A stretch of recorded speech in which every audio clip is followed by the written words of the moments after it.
What's up, everybody? Welcome in. It's another edition of Esports Weekly. We've got a very unique show for you here today. It doesn't mean it's not going to be great, but we're a little short-handed. You see, FDOT is off fighting werewolves in New York. Anatoly is off fighting werewolves here in Atlanta, and Finch is, I think, the werewolf, but I'm not quite sure on how that works quite yet. But so you're stuck with us on the desk all day, including this arm just to my left. It's Taco and it's Hindu here with me.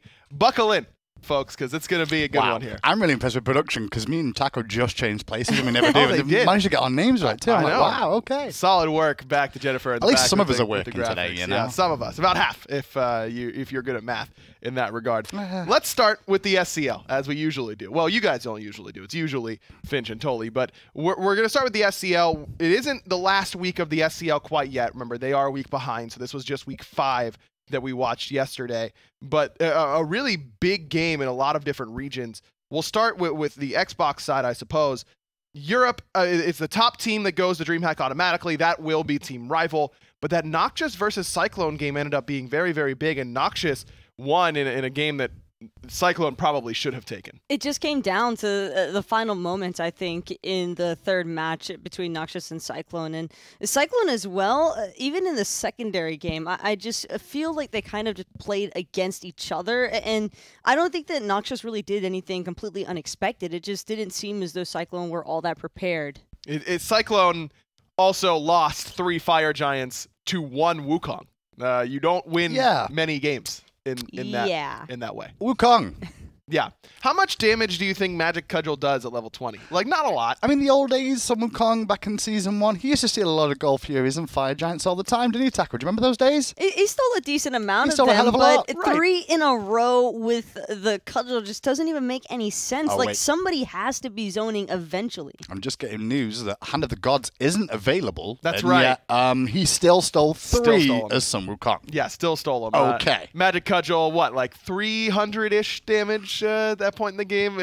Yikes. Well, I think we'll be seeing that a little bit later on, but that does mean that week 6 is huge between Noxious and Cyclone. That will determine who comes to the placement rounds. As for North America, Astral Authority is already guaranteed to go to DreamHack. They've punched their ticket as for the placement round. Flashpoint looks like they're in a great spot after their victory over Armada as well. And let's take a look at the standings to see who's going to play who in the final week of the console week, or schedule, excuse me. And it is Flashpoint versus Elevate. Elevate hasn't won yet. Flashpoint's already at 3-2, so you expect Flashpoint will punch their ticket. Poor Cyclone, man. I mean, it all depends how Rival play for me, because Rival technically hold the destiny potentially in the hands. Because if you look at the other team that's available there, they've only got to face off against Retribution. So, you know, that should be a guaranteed win. How can Cyclone do against Rival? Well, Cyclone don't just need to get a victory over Rival, but on top of that, they need some assistance from Retribution to take a set away from Noxious. And with the way that things have been looking for Retribution side of things, I'm not all that certain it's going to be very likely. Yeah, it's going to be tough, that's for sure, but we'll see who ends up coming to land for the Xbox teams, and they will be facing off against the top PS4 competition. Now, PS4 League, it works very similarly. It's just that the top team from each region comes straight to the placement stages. You have to get first overall, and Freaks T1 took a big loss to Bulldog, but luckily for them, Playing Duck stepped up and also 2-0'd the other 3-1 team, Insomnia. So that they put themselves in a position where they could have fallen, but ended up okay. In Control took their first loss of the split as well. Just a lot of different upsets, I think, for both sides of the platforms. And a Freak set especially, it just felt like Bulldog coming out with an all-new sort of fire. Even in the matches, we just talked about it before that set even went live, because we've seen some really solid performances out of Bulldog despite a couple of, I think, shaky set moments where it would usually be 1 or 2 bad team fighting decisions that would generate their losses. But Gunter Warrior just really stepped it up. It's a really good start for the PlayStation 4 League, though. I'm really excited about how the league's been going so far. It's very new. All these players just getting to grips with it. Imagine what Season 6 is going to be like with these guys. Very competitive already in the PS4 side of things. And so now it's Insomnia and Freaks T1. Both need to win in the final week, and I think they might play each other. We'll see in a moment when we take a look at next week's schedule. And then In Control and Coalition will not be playing each other. They just did. So we'll see who they go up against, and Evil Lemons might be trying to play spoiler with their first victory so far of the split. I think that's their problem. I was just saying that. Yeah. I think that's why they're 0-5. I think they have a banana instead of a lemon. Exactly. Just switch that up to a lemon. I mean, I get that they're both yellow, but I don't think that's enough synergy. are evil lemons actually just bananas? Is that the point I'm trying to make? And maybe bananas are just evil lemons. Well, maybe they aren't as evil as we thought. Yeah, I don't know. Maybe they aren't as evil as we thought. It is Freaks T1 versus Insomnia. That game is do or die, already a playoff game basically for those two. Coalition does go up against Evil Lemons, and so they might be able to put some pressure on In Control, who have to go up against Strictly Business. So it's gonna be a very, very fun Week 6 for the PS4.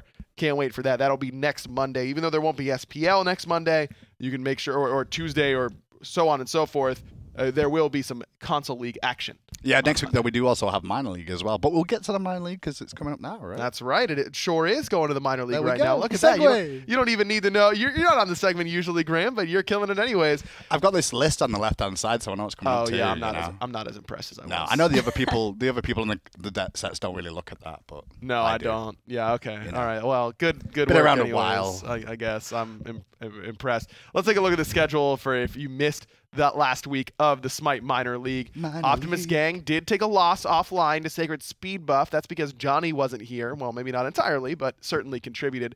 Johnny was subbed for this week, but he is guaranteed, as is the rest of Optimus Gang, into that top 3 in Signum as well. But it's a real pile-up to figure out who that third team will be in Europe. In fact, let's take a look at those standings so we can see who's contending for it.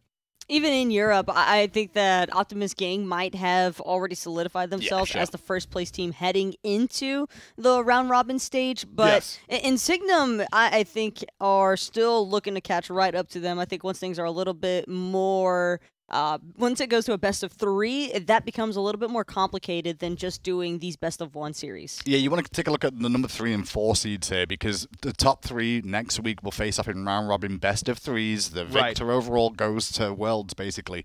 But basically, the 3rd, 4th places, they're the ones that are most important right now because they're tied on points, and that is where it's going to get interesting. It's going to get really, really interesting. Yeah, I hope Cooper's ready to do some math and figure out the formulas to make sure we know exactly what the tiebreakers are and all that kind of stuff for that top 3. Of course, we will be giving you that information for the broadcast of the minor league this week. But North America has the same sort of problem. Very nice to me. They're in. They're coasting right now at 8-1. Yeah. But Armada, Sanguine classified. 2 out of those 3 teams will qualify to go into that round robin, but 1 will drop. It classified with a massive upset victory as well over Very Nice to Me in week 5. That, I think, has already put a lot of pressure on Sanguine and Armada. Graham, why did you mute Taco's mic about that? I didn't know I could do that. Yeah, wow, you really didn't want me to compliment Classified here. I guess anti-classified caster confirmed right here for Hindu Man. What Taco was saying... I can control Taco's mic. This is the greatest. When Taco starts going on the rampage, I'm just like, hey, Taco, start talking. Taco, tell me a story. No. Why? I'm sorry, I didn't know I could touch that button. What Taco was trying to say was Classified found a big victory over Very Nice to Me and now put themselves in a great position in order to try and get there for this next week. It's going to be a big one. I'm very excited to see it. We will see these players that made big performances in week 5, I think, try and replicate that in week 6. The first one, I think, does belong to Classified, and that's Mollusk. He had a really, really big week in the jungle. He played Pele and was really dominant there. I think that a lot of junglers in the minor league and in the leagues below the SPL have been a little bit more reticent to pick up this Pele, but Mollusk looked great on it. It's just the risk versus reward factor that's involved with Pele. You know that her early game is going to be fantastic. She has a lot of movement speed as well, thanks to that Magma Rush. It can be really difficult to run away from her, but outside of the early game, she can't really necessarily scale all that great into the mid and late. I think that's where the risk comes into play, but it's possible to still make her a viable pick even in those later stages. I agree. I think she's a very true assassin, though. The whole stretch, it's like Carly coming into a team fight right at the end of a fight, right? That's the dream. Right. That's what you want from Pele. Let her split push. Let her be way away from the fight, almost like an Apollo in the other lane.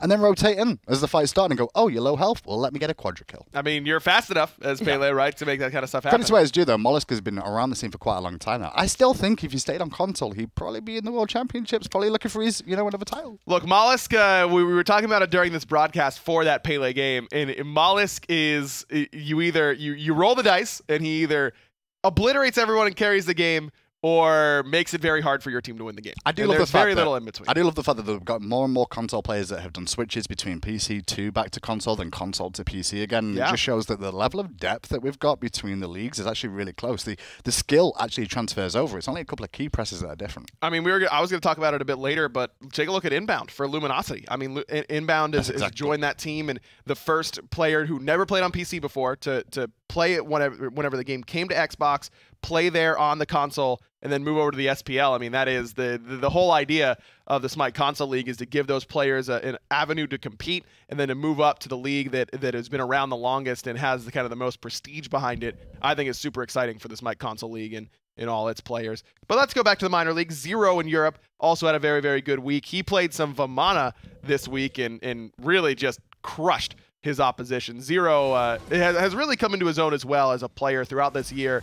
Whenever Insignia was first formed in the spring, we were like, okay, who's this guy? But he really has become a real threat in the solo for this team. Zero, I remember all the way back from like the Alexi days with him, and he has been a player who has just steadily improved more and more over time, and I don't expect that to change either. I think that the longer he continues to participate in SMITE, whether it's amateur league or even possibly being brought up into the pro scene, he is always willing to, I think, make those adjustments necessary to best suit his teams. He's on one of those teams, though, that's really going to allow him to find his roots in the solo lane. You know what I mean? He's got a good jungler, a good mid laner behind him, got a lot of experience, been around the scene a long time. Makes the adjustments very, very simple to be like, okay, this is my job in the team fight. Cool, I'll just do my job. And then you start looking good. Exactly. When you're on a good team, it's easy to look good, but Zero, I think, has looked good independently of that. I think that his level of play has definitely grown throughout the year, and if Insigniam are going to beat Optimus Gang in that best of 3 round robin. Best of Robin? Best of Robin. Heard it here first. Then Zero's going to have to go up pretty big. Let's take a look at Week 6 schedule to see who has the best opportunity to join teams like Insigniam and Optimus Gang. Milky Way has got a doubleheader up against Exordium and Sacred Speed Buff. The Poppies up against Exordium is a big game offline. And then in North America, you've got Classified and Team Cryptic going up against Sanguine and Ranked All-Stars each. I'm keeping an eye on Sacred Speed Buff also, because going against Insigniam won't be easy. Poppies have the same kind of issue, though, where they'll have to face Optimus Gang. I feel like there could be some very possible tiebreaker situations, though, between Sacred Speed Buff and Poppies. Oh, God, more games? Possibly. The year never ends. No, we're getting close to the end, Graham, but not quite there yet. That Armada Classified game is huge, though, in North America this Week 6. Those are 2 of the 3 teams competing for that top end. Sanguine has a doubleheader. Cryptic, you expect them to win. Very nice to me. Not quite as much. So keep an eye on Team Sanguine if you're rooting for those guys.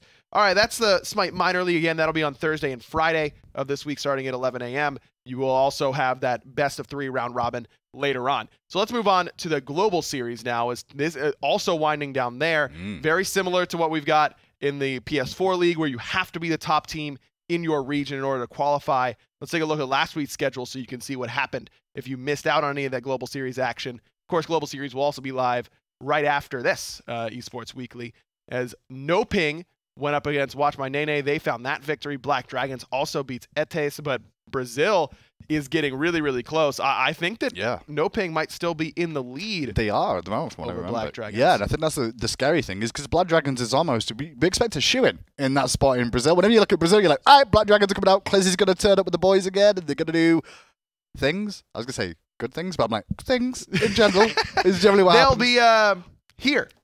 You know, like that. That's what you were going for. But the difference is No Ping, like, at the moment, undefeated. They took down Black Dragons. That's a big game there. Nocturnes, though, still dominating LATAM South, and I expect they're going to be the LATAM representative as Worlds 2. Even the Lotto Gaming did look semi-decent this split. They did. And Why So Serial actually at 3-2. They've been your consistent LATAM North representative, so Lotto Gaming might be able to take that. Atletico is edging out in SMITE currently. It looks like Get On My Level is guaranteed out of Southeast Asia. But I just want to see the schedule for the next week if we have that possible. But I know we've got unfortunately, Atletico today, I believe, Oh, taking Atletico on Wigan Servo. Okay, that's a big game that Atletico definitely needs to win. I mean, they should. It's 5-0 versus 0-5. It's SK versus any team in the SPL. Hey, man, you got to win it. It's in European SPL, though, because, like, yeah. How do you think SK is going to do? We'll get into that later. We'll get into that when we talk about the SPL. Keep an eye on Brazil. It's going to be a big week, and see if Kliz is coming to LAN or not. So that does it for the SGS. Normally, we would do the SPL right here. You guys good with that? What's the SPL? I think it's the SMITE Pro League. Sounds good. It's like North America and Europe. It's pretty much similar to the SMITE Global Series. It's just for North America and Europe. Okay. I don't care so much about that. Cool. Let's see how we did when we predicted it last week. Graham, you were not here, but we predicted for you. Still winning. But only 2%. Taco, I will say, we gave you a little bit of, at least I gave you a little bit of ribbing for this Splice pick over United, but you nailed it. You were right in that regard, but you did pick SK to win a set. Yeah, okay. I don't know. Look, sometimes you gotta weigh out your wins with your losses, and you were drunk when you did these, right? And then when you did the SK one, you were 2 past drunk. That's what it was. That was bedtime when you went SK. Man. Definitely SK. It was just you get that feeling in the gut sometimes, and you think that it's gonna be SK's time to shine, and then you remember that it's SK. That energy Obey game though. I know. Oof. We all were wrong on that. We were all wrong on that. And Obey Alliance continues to prove that they aren't just a flash in the pan here in the fall. I think this is a real contender for going to DreamHack Atlanta. That's the team that was supposed to be here in spring. And it's took a time.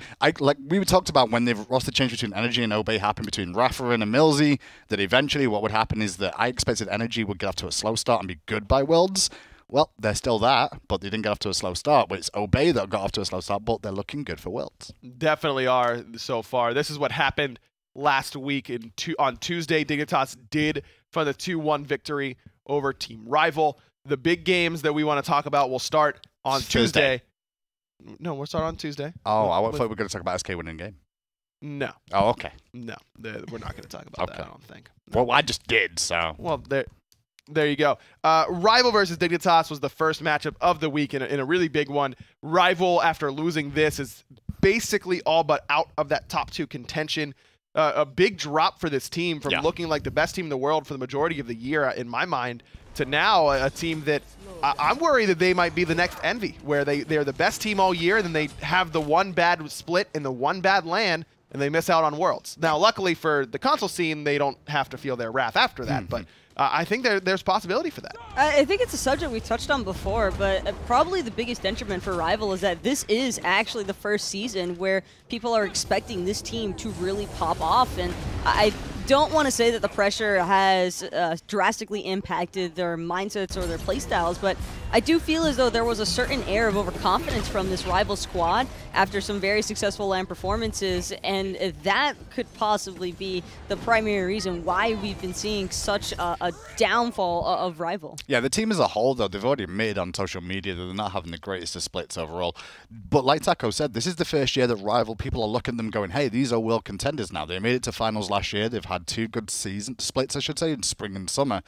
But now the pressure's on because fall's around here, and that can change a team when you're like, oh, you're expected to win? Well, it does put the extra pressure on that you may not feel, but it makes an impact. I think it does too. Now, keep in mind, to be fair here to Team Rival, they have historically been not as good online, great on LAN, and so there's still certainly possibility for that coming in to this placement stage, but I don't know. I don't know how you look at the way Rivals played in this fall and feel particularly confident about them coming to LAN and performing well enough to not just sneak into DreamHack, but go into DreamHack with some degree of momentum. But I think that's what's the most concerning part, though, because you do have other teams right on the nips of their heels. Just look at Mouse. I think even now we still can't consider SK completely out of it because there's always a possibility for SK to play spoiler to some of these teams at the actual event.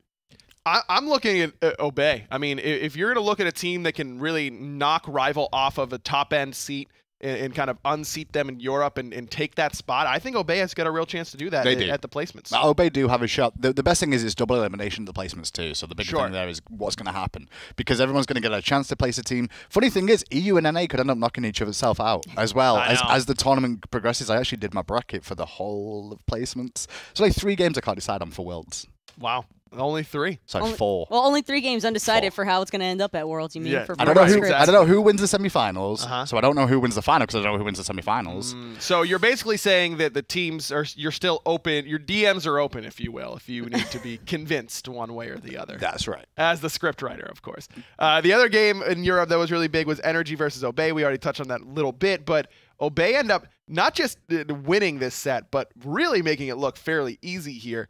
How are you guys really feeling like Obey is a real Worlds, not just Worlds DreamHack contender, but a championship contender? I still feel like this Energy versus Obey matchup is just a very particular one for Obey, in that I think it's by far the most aggressive Rapper we really get a chance to see. And it's also, ironically, the sets where Rapper looks best because it feels like he just wants it a little bit more. Obey's one of those teams that always, by the time Worlds comes around, they have solved the equation that is the season. Right. Right, in terms of the meta and in terms of what's strong, what's weak, and where they can abuse. Like running Nike supports and things, we're not signing that in a hot minute, but there we have Obey doing it again. This team is where they shine, is in those scenarios where they'll come into the Worlds or, you know, the placements, if they end up in placements, which is likely, to end up coming in and bringing out some meta jank that no one's like, what is this? And it works. We saw full boots from them before. We've seen invades from them before at level 1s, all sorts. That was a sick cleanse, by the way. That was Ataraxia. a sick cleanse. That's what I was just about to say. That was really nuts. Ataraxia playing the Chiron. You know he's going to be happy about playing that. Remember, Obey not out of clinching top 2, so they might not even have to go to placements. They might be the top, but they need SK to give them some help, and looks like Energy might be taking that one. We'll go into our predictions for the DreamHack clinchers as well in a little bit, but Obey Alliance, a team to watch out for. Then the other big game of the week was E United versus Splice, where Splice proves that they are for real. I think you can unequivocally say Splice is now one of, if not the second best team in North America right now. I mean, they'll have to prove it to later on this week. I believe it's tomorrow up against Space Station Gaming to earn that second spot in the standings. But man, Splice beating United, they're the only team to do it all split. Yeah, and they look good doing it too. It was a great set between the two teams, honestly. Back and forth encounter where there was highs and lows. It was a great North American set. And it's not often I get to say it was a great North American set for quite a while. But that was a real true barn burner. EU bias. EU bias, yeah. But I mean, he's kind of been right. When it comes to, when it comes to E United games, Graham has been right in that regard, because all of them have not just been E United wins, but easy E United wins. I mean, they really haven't had to struggle very much at all. Sino's having such a split though. He really is. He's really played so well, and he's not getting as much credit as he probably deserves for it either. But that's a good thing for him because it means he's going to keep grinding. Cyclone has also been really, really good so far this split. The Izanami picks, the Gibalanque picks, the picks that no one else is really playing. Basically, he's looked very impressive on. I think the meta is open just wide enough for teams like Splice to be able to experiment a little bit more and still make it work, as opposed to before where things were a little bit more limited. So I think the Splice for sure is a team that is functioning much better now that they have such flexibility available to them. Splice was a team going into the year where you're like, man, I hope this team does well. But it's not going to happen, because we've seen these teams happen time and time and time again of these like potential superstars. The one thing about Splice that I love the most, though, they've all got a very similar personality. They're slightly troll, they try hard, they're good players, but they have a lot of fun too. They do. They're like definitely Devios and Aurora on the same team from the old Eager days. Like, it's back again. It's fun to watch, man. I'm excited for this Splice Space Station matchup later on, and I don't know how you feel like Splice isn't really, really hot right now, and Space Station pretty lukewarm at best overall in North America. But we'll get into that in our predictions in just a little bit. For now, it's time for some top plays, and normally we toss it over to Tom, but again, he's in New York or someone else. So I'm just going to go ahead and do them with you guys on the desk. I got you. I can do it for you if you want. You got it a little bit? I'll do it. All right, well, we can all do it, but we'll let you take the reins. Graham? Right. You ready? Yes. In number 3, this week, the most exciting play you've ever seen. It's Panda Cat playing Ho Yi, and he gets an amazing ricochet. Wow. No way. I can't wait to see this play, Graham. Watch this fight in the lane. It's E United dominating once more, up against Splice in the early game. This is the only moment they look good, and then the back from Aurora. Boom! Headshot. That was pretty nice. Free Rookie as mistake, a though. bird. Yeah, well, you can't back in the lane against Ho Yi. You can't back that you know far. What I mean? When you're that close to the tower, balls, that you're is. in between the That's towers. balls. Aurora's you like, stand there and be like, show it to me. You ain't going to hit this. You ain't going to... Oh, you hit it. Oh, well. All I was basing anyways. It's okay. That's it is faster that way. You want number 2? Or do you I would love for you to keep going. In 2, we have, I don't know, it's Jeff. Oh, Jeff making Homie Efe retire is literally what's about to happen. Or get kicked, one or the other, whichever way you want to put it. Let's have a look at this play. He gets the best Monolith playoff I have seen in a hot minute. Whether it's intentional or not, Jeff will give him the credit for this. This is definitely intentional. This is the moment CLG went, let's get masked. Right ready? there. Boom! Into the Monolith and just like, okay, That was going to be, okay, in Homie's defense, that was going to be a really good ultimate. Jigs was timing it well on top of it. And then Jeff just goes, you aren't in the career anymore. Ended. Yeah, that's how it went. That's sad. See, I should do this each week. In number one this week, the greatest play we have for you. Actually, this is pretty serious. Energy probably did something that I've never seen. I've never seen it happen on the map. I've known about it since I came to Smite, but I've never expected. It's one of the last bastions of pillars, basically, that are like left standing of things that could happen on the map that you never expect to really see. Energy did the wraparound at a fire giant the long way between a tier 1 and tier 2 tower. This play is like, it's absurd. I'm just so sad it didn't happen at Worlds. That's the only thing I'm sad about this. It's just a regular season game. But this play, watch where they go. They ramp all the way around the left. It's a very long clip. And Mouse is up. Yeah, Mouse is up over 10K, right? They're up like 14K. And the wall placement's all on the right-hand side too. It's filled. It's like a Christmas tree of lights on that right-hand side for vision for mouse spots. This is the only path Energy really have to get around. And it's between the tier 1 and tier 2 tower now. It's not just sneaking between there and not getting spotted. Right. It's also timing it with the minion wave too. Yes. Because the minion wave comes through and spots them, they're screwed there as well. Exactly. Emilzy did tweet after the game that this was Adapting's call. So yeah, Kenneth, just an absolute mastermind. Energy always have been masterminds though. Whatever they've got behind in Season 2, Season 3, when they were behind in the World Championship runs that they had so well, there was always these situations where they came out of the blue with some new tactic that came up huge. Every team is sure to be watching their back from this point forward though, because nothing is ever safe on the map. It's a one-off. Insane. The problem is this play can't really happen again because just one ward will defeat this play. Yes, it will. And you're right. There is a little bit of sadness for me that it didn't happen at the World Championship because of that, because now every team is warding between Tier 1 and Tier 2 tower at this point. But man, that was insane. So they're the top plays. How about top fail? Well, we discussed it a little bit earlier on as well. It's the console league, and it's Gnome destroying the hopes and dreams of his opposition. Yes. 3 Fire Giant steals in one single game up against Noxious. There's one. Okay, so no one was looking. I get it. No one was looking. Okay, but no at one this was zoning. point, there are 2 Phoenixes down. All right, game 2. All right, like that was a contested one. No one was really zoning again. He managed to get in there. All right, number 3. No one's really zoning again. Hello? Chronic the Bros is the soul laner, and he's hiding from him. He lets him walk in. We're all ignoring him too. I've seen this multiple times, and I still don't understand it. Every time I watch it, I just get more confused. It hurts. Every time.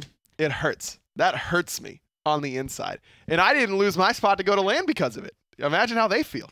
Pretty rough situation, but you deserve to be abused by that. You deserve to lose going to land by letting something like that happen. That'll teach you. I agree. You can't come to land if you're going to let that happen. You know who is trying to come to land? SK? But the later one, well, they are coming to land, guaranteed. But Ataraxia, the hunter for Obey Alliance, he's coming to land one way or the other, but he's trying to make it a guaranteed ticket to DreamHack Atlanta. We had a chance to sit down with him. Let's take a listen. All right, I am here with Ataraxia, hunter for Obey, and I'm glad that you took a moment to sit down with me because you all are looking so much better, I feel like, in the fall split. I asked Hazer a little bit already. First, just what do you think it is that's helped you all improve so much in this split from where you all were earlier in the season? I think it's just been a bit of a rough growing process for us since we took Ref on. I think the rest of us were a bit jaded, honestly, not because of Raf, but because this is another year that we've gone through roster changes, not of our own choice. So having to go through that pain again kind of got to us, I think. But I think things are finally starting to click. Raf is definitely a player who he switches on a bit more towards the end of the year, when the stakes are highest. So I think that's what was in a huge improvement from him in particular, and as a result, the team is because Raf's really stepped up big time. Now it's not. I guess it's not the most likely thing in the world, but I mean, I imagine you all are big SK fans right now, right? I believe you all need them to win a game up against Energy, and then if you all can 4-0 the rest of the week, then you all still have a chance to be in that top 2. So how much are you all rooting for SK right now? So much. I've got my season ticket. I've put SK as their wins. They've got wins against Energy. They've got wins against Dig. It's our fate is kind of in our own hands. If we do well this week against Dig, then we just need SK to take one game, and they've been on a bit of a streak recently. To be fair, they took a match off Rival, and they took a match off Mouse. So, that's progress, right, for SK. So they can do it against Energy, I'm pretty sure. Yeah, I don't think it's unheard of. They've been going to 3 games, so let's hope so, at least for you all. No. And I know y'all don't want to think too much about this, but let's say that you all do end up in those placement stages. Have y'all looked towards any of those NA teams at all yet? Are there any other ones that are projected to be down there and done any work on them? Or are you all waiting to see if you make it through first? What's that like for you all in this kind of weird position you're in? Oh, we always try to keep tabs on the other regions, just in case there's something we can learn from them. Splice in particular have been looking really, really strong as a United. So those are the two that we've really been trying to watch and learn from. But by the looks of things, I'll probably end up top 2 based on this last week. So, no, I don't know. Doing the BMEU thing, I don't think the rest of NA looks that good, to be honest. But I'm sure I'll eat those words if we have to go to qualifiers and end up losing. No problem. Hopefully you all are able to avoid them. Well, I wanted to ask you, because it feels like it's so open right now for SMITE, just kind of in general. Like, supports can play whatever they want. Solo laners can play so many options. How do you feel over in the Hunter role? Do you feel like you have a lot of options available to you? You can kind of do whatever you want over there? Just talk to me a little bit about how it feels for you and what you are allowed to do. I think it's fantastic. Yamin did a tweet a couple of days ago, and he said that he feels this is the most balanced SMITE has been, especially in mid lane, because the variety of characters that you can play right now is massive. You've got immobile mages, which Brian's been favouring with Zeus and Aposh. You've got Zeros, who's all about the pressure with Morrigan and Sol. I mean, how many times has he even got to play Morrigan because people have banned it against him? And then you've got Hunters over in NA. So there's a big god pool that mid lanes have, and I feel it's the same in the ADC role. I think we've not been as adventurous as mid laners, and people could really branch out. But already the amount of characters that have been picked in that role is pretty high. We've got Freya making it as an ADC. Honor is pretty big in NA. Yeah. I've been playing a lot of Chiron recently. Hopefully maybe some Kernanos as well, because he did just get buffed too. So that's right. Then you got Arcos Rom. There's a lot of characters out there, and I feel like it's a really good time for SMITE. Yeah, I think so too, man. I love watching you all play because I know you all are willing to experiment maybe a little more than others. So it's always great to get y'all watch y'all play. Good luck to you, whether that's in the top 2 or in the placement stages. Either way, I just appreciate you sitting down with us, man. Oh, thanks so much. Thanks again to Ataraxia, the Hunter from Obey Alliance, feeling pretty confident about how they're playing. And I think that his point of the meta being wide open, it really does favor a team like Obey Alliance. I want to give credit where it's due to the balance team too, though, because the state of SMITE this year is really solid. We're going into Worlds. There's nothing maybe there's one god that's going to be 100% banned, and that's fine. That's kind of standard what you expect going into a World Championship. But the rest of the scene, every actual role has plenty of options for itself, and a few that are probably being slept on for Worlds. I don't think there's an unequivocal best god in the game right now. Arachne. Okay. Well, I guess I'm only saying wrong. it because every tier list and everything says Arachne is the bottom, and then a support Jeff Hindler's going to come out with this Arachne play, and you're going to go crazy. No, I don't think that's going to happen. No, me neither. I tried to put it in the script, even I couldn't get it to. I don't think that's going to happen. Who do you think the best god in the game is right now? Just one god. Athena. Athena? That's probably a pretty good answer. Pele. Interesting. I think she's overtuned. I think Freya's pretty darn good still. I don't know. Freya hurts. She gets a lot of mid lane pressure pretty freely. I think the one thing about her that's really strong is a banish. Yes, banish is great. That's all it is. The banish is the key. But I think that speaks to it. We all three had a different answer in that regard. So I think that's going to make wrong, for a really good world. You can have a different answer. That's okay. Sure, Graham. Thanks for that. Let's go to the meta discussion. Normally we do this over on the casual set, but we're all here, so we'll do it all here. There's only 3 of us, so that's exactly.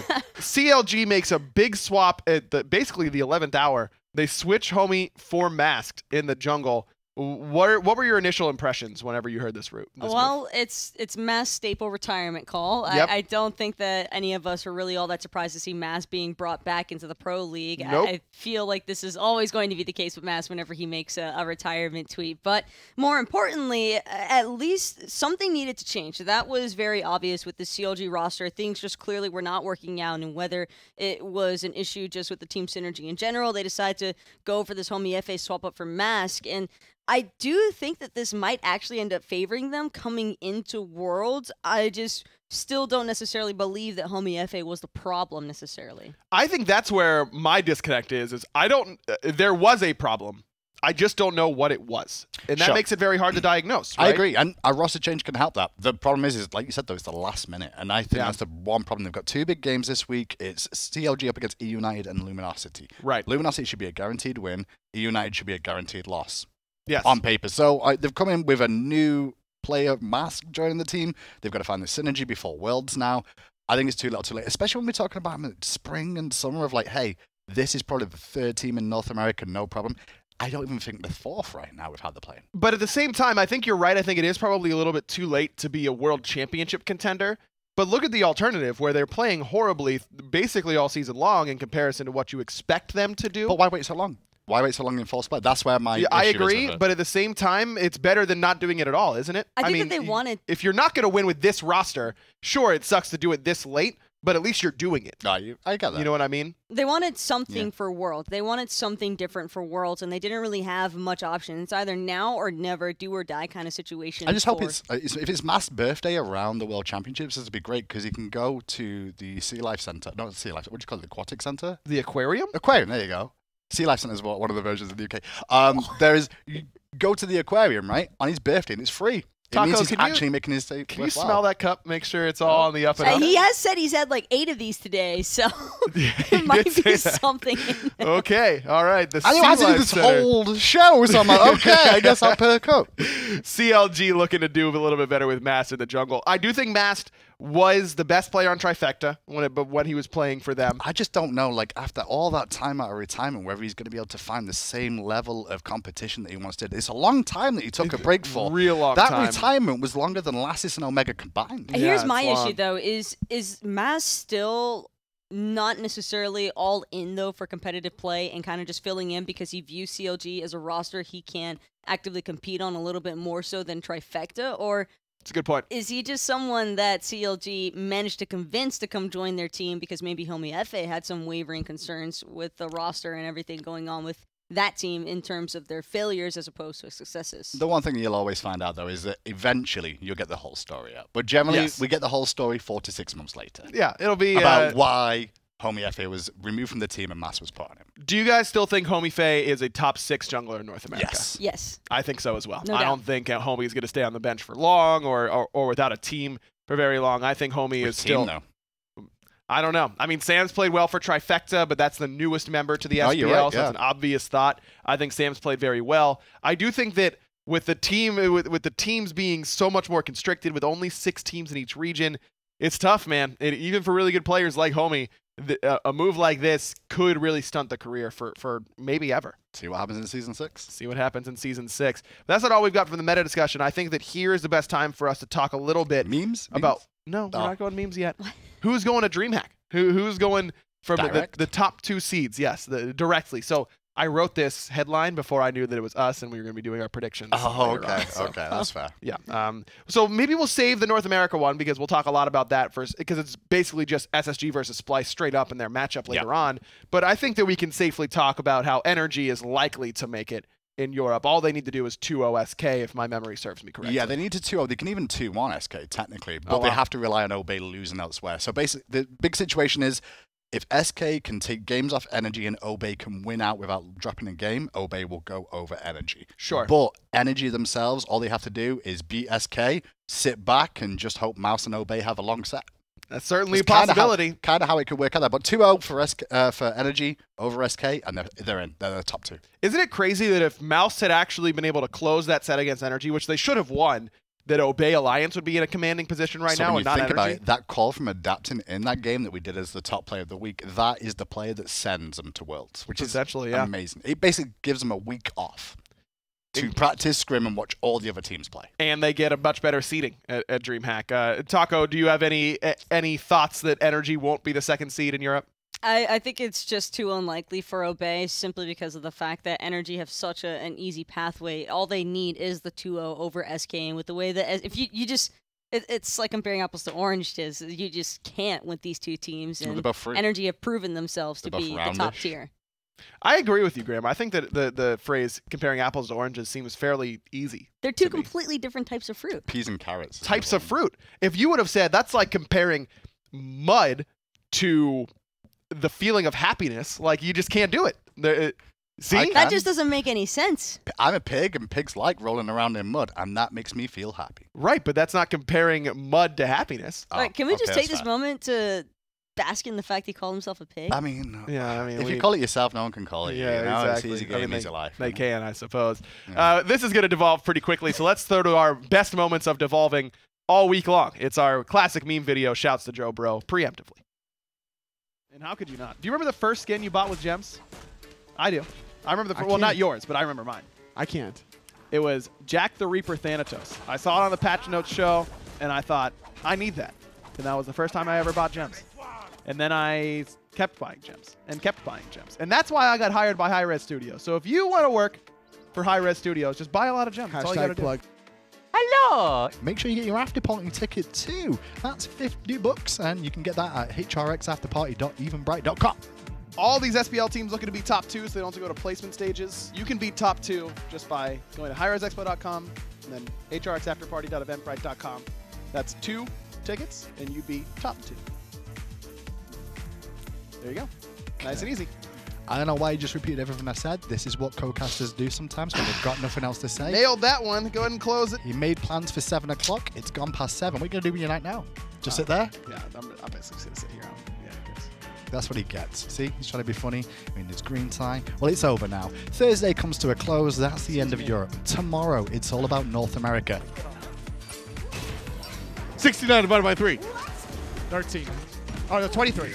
Armada Esports coming in the middle lane for the first time.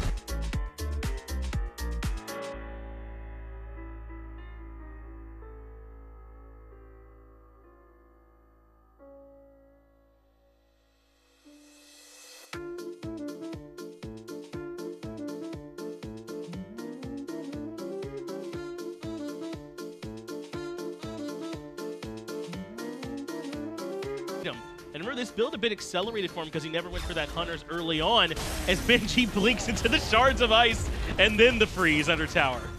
Neil is fine. Okay. So that happened. Benji. The blink shards of ice, a classic maneuver. Right. The if you open up the Amir playbook. Right. That's play actually number 1. Right. No, that's play number 4.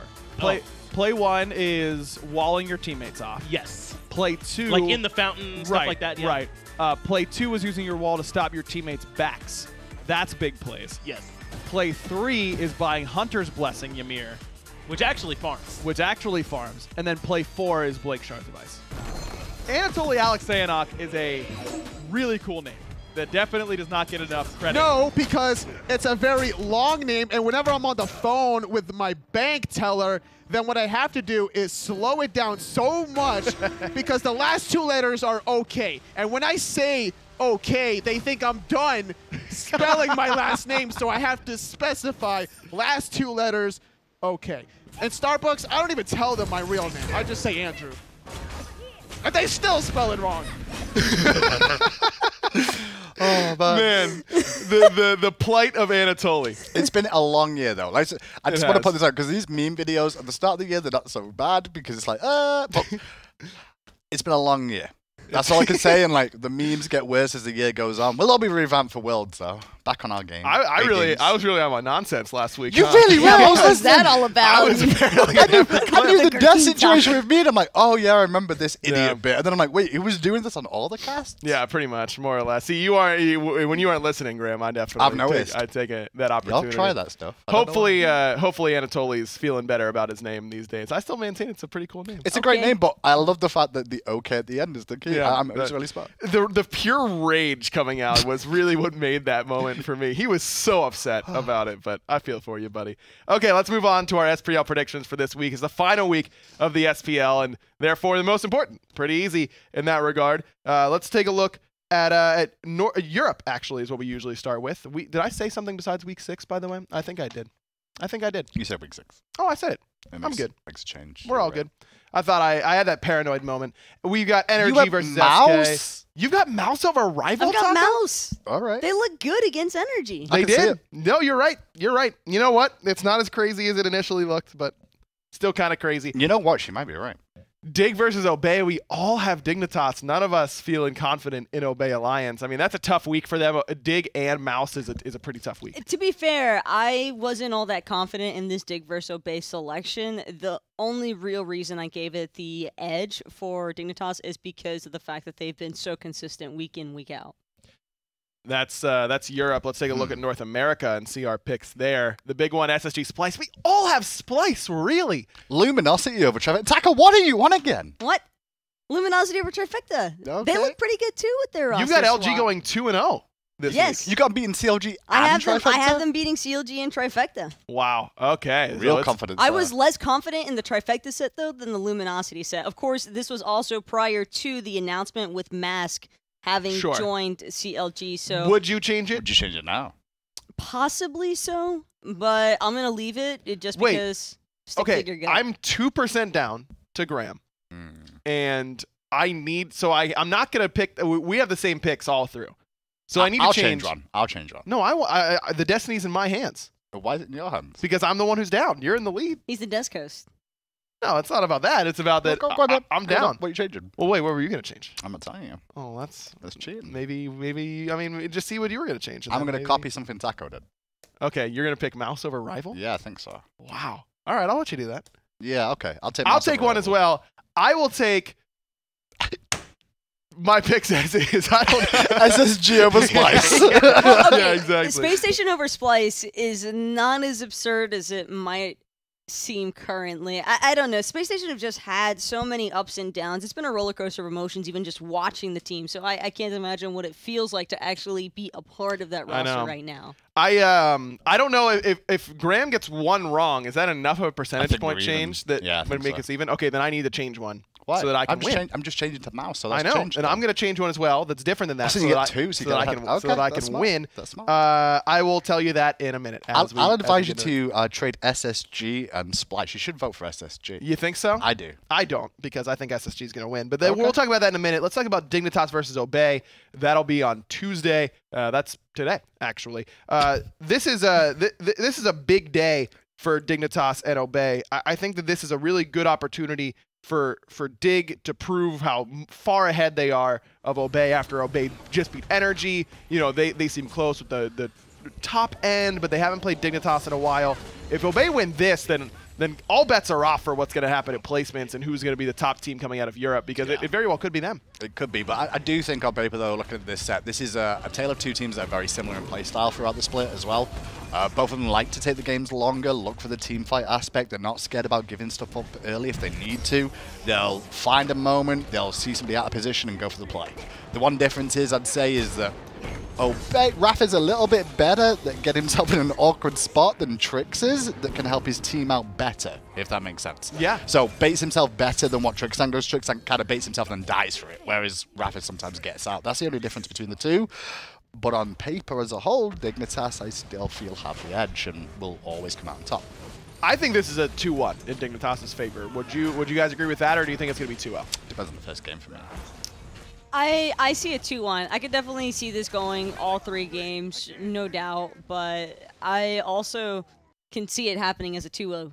Yeah. The same. I think if Obey take game 1, then I think Dig to win 2 in a row. That's basically where I'm at. Okay. They'll either win the first 2, or they'll lose the first one and win the next 2. Fair enough. Let's go to Space Station versus Splice. It's the biggest game of the week, unequivocally. Yeah, it is. Winner goes to DreamHack Atlanta, guaranteed. All of us have Splice here, and if I think that if I would have heard myself saying that sentence, that winner goes to DreamHack guaranteed, and then said, all of us have Splice, I would have been like, what happened to Space Station? But it really does feel like that Splice has all the momentum in the world. Think about it this way, though. Who's the only team in North America to beat United? That would be Splice. So where's your money going to go? And when United have played off against Space Station Gaming, how did Space Station Gaming do? Not very well at all. Which equals answer is Splice. It's just... But just because Splice do breakdown. well against a team like United doesn't necessarily guarantee that they're going to have a repeat performance against Space Station. Splice at times does have a tendency to play up or down to the level of competition that they believe they're up against. Everybody knows that United is the favored team to win in a match between these two. So for Splice to have actually taken that one home, I do think that they played fantastic, sure, but I also think that you have to keep in mind what the mindset of the actual team is going to be like in that sort of situation as well. That whole play was sick. It isn't just Barra interrupting Rising Jaguar there, but There's a Ven lot of actually stuff. blocked the pluck with his turret placement at the perfect moment. I mean, that was serendipitous almost for Space Station. These two teams did go up against one another earlier on. I believe that they went all 3, but Splice ended up winning that set, if memory serves me correctly. in a really, really weird late-game team fight. And I think that's the key, is the weird is going to come through for Splice here as well. I think that's the one thing that they can try and throw Space Station Gaming for a loop. Space Station do struggle a little bit on peel, and they always have done as a team. You have Jeff for peel, but nobody else really cares about peeling for anybody else in the team. It's all about survive yourself. Right. And I think against a team like Splice, who are just going to barrel in at a character, there's going to be rough times ahead for potentially Venenu and Barrow in that set. All right, I need to figure out a change here. I think Still that working that the out? Space Station Splice set too. Splice, my assumption in the end was that Splice would win, but Space Station would do really well at placements. Can I give you some advice? I've changed one, so we're definitely going to be different. So we could either tie. I'm right? not here to tie. Wait. Or you could gamble. Mm-hmm. I'm the gambler here, but you could gamble on changing one and then Taco beating you as well. Yeah, I'm absolutely going to gamble that. That means you'd be the worst. I'm willing to take that risk. Worst case scenario, Just we've like all You're done a pretty either good first job. or you're last. Okay, that's the way it works I'm around always here. first, so I've never seen what it's like. This is to be only last. this is the only split you've beaten me. What do you mean? What are you talking about? I was first in summer. Where's your proof? It's in the VODs. We could Wait, who won absolutely. spring? We didn't do it in spring. Was it? Oh yeah, there wasn't anything. in No, spring. we started Esports Weekly later on. Okay, I've There you got to figure this out. Hey, you guys know what to do for HRX promos. Can you do that real quick while I'm figuring this out? Again? Yeah, I mean, This is all the time. yeah, I know. We always do. Shall this. I say it But- and you'll just repeat me, Taco? Should we do it that way? Or I should say, then you Yeah, can go for it. repeat Go for it. But Sounds good. we're not. No joke. All jokes aside, though, HRX is certainly going to be a pretty fantastic time that you guys are going to want to make sure that you show up to. And now is the perfect time to get your tickets in advance. You might regret it if you wait a little bit too close to the date, because it's not the first time that an event is sold out before. And that could be a real issue. So make sure that you do get your tickets now, because all jokes aside, this is a really good tournament, and DreamHack's right around the corner. Get your tickets at HighResExpo.com. Get them early and get them now, because you never know that it might sell out. You guys have after party to do. What are you looking at me for? Well, I'm glad that you brought it up, in fact, actually, Aggro, because the after party will be the next spot to hang out at after the primary DreamHack event. Not only that, but $50 gets you through the door. You'll get a chance to watch everybody really unwind. Sometimes throughout the week of the actual competition, players can be a little bit tense and stress levels are I've rather figured it high. out. And this is where it all goes uphill for everybody, because you can just have a great time unwinding at that after party. Luminosity's beating CLG to close the week. Mask isn't quite ready yet. The team doesn't have the synergy. That's where I'm going with my pick. Okay. You're both just copycats. That's Esports Weekly for you here. We got Global Series coming up right after this, starting at 11 a.m. Big week of SPL, so make sure you tune in, and we'll catch you guys next time. But for now, you can feature.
welcome to the SMITE Global Series. Hope you all enjoyed Esports Weekly earlier on, but it's time to get into some OCE in action. Finch here, joined by Taco. We're taking a look at Jackson 5 up against WeGarn Servo. A pretty interesting matchup between these two teams over in Oceania, and I'm really excited just to see what both these teams have in store for us here today. That's right. It's a bit of a tough matchup. These two teams have both had some struggles here so far in Oceania, but a chance for one of them to start trying to build up for going forward. Again, everyone trying to make their way towards HRX right now at DreamHack.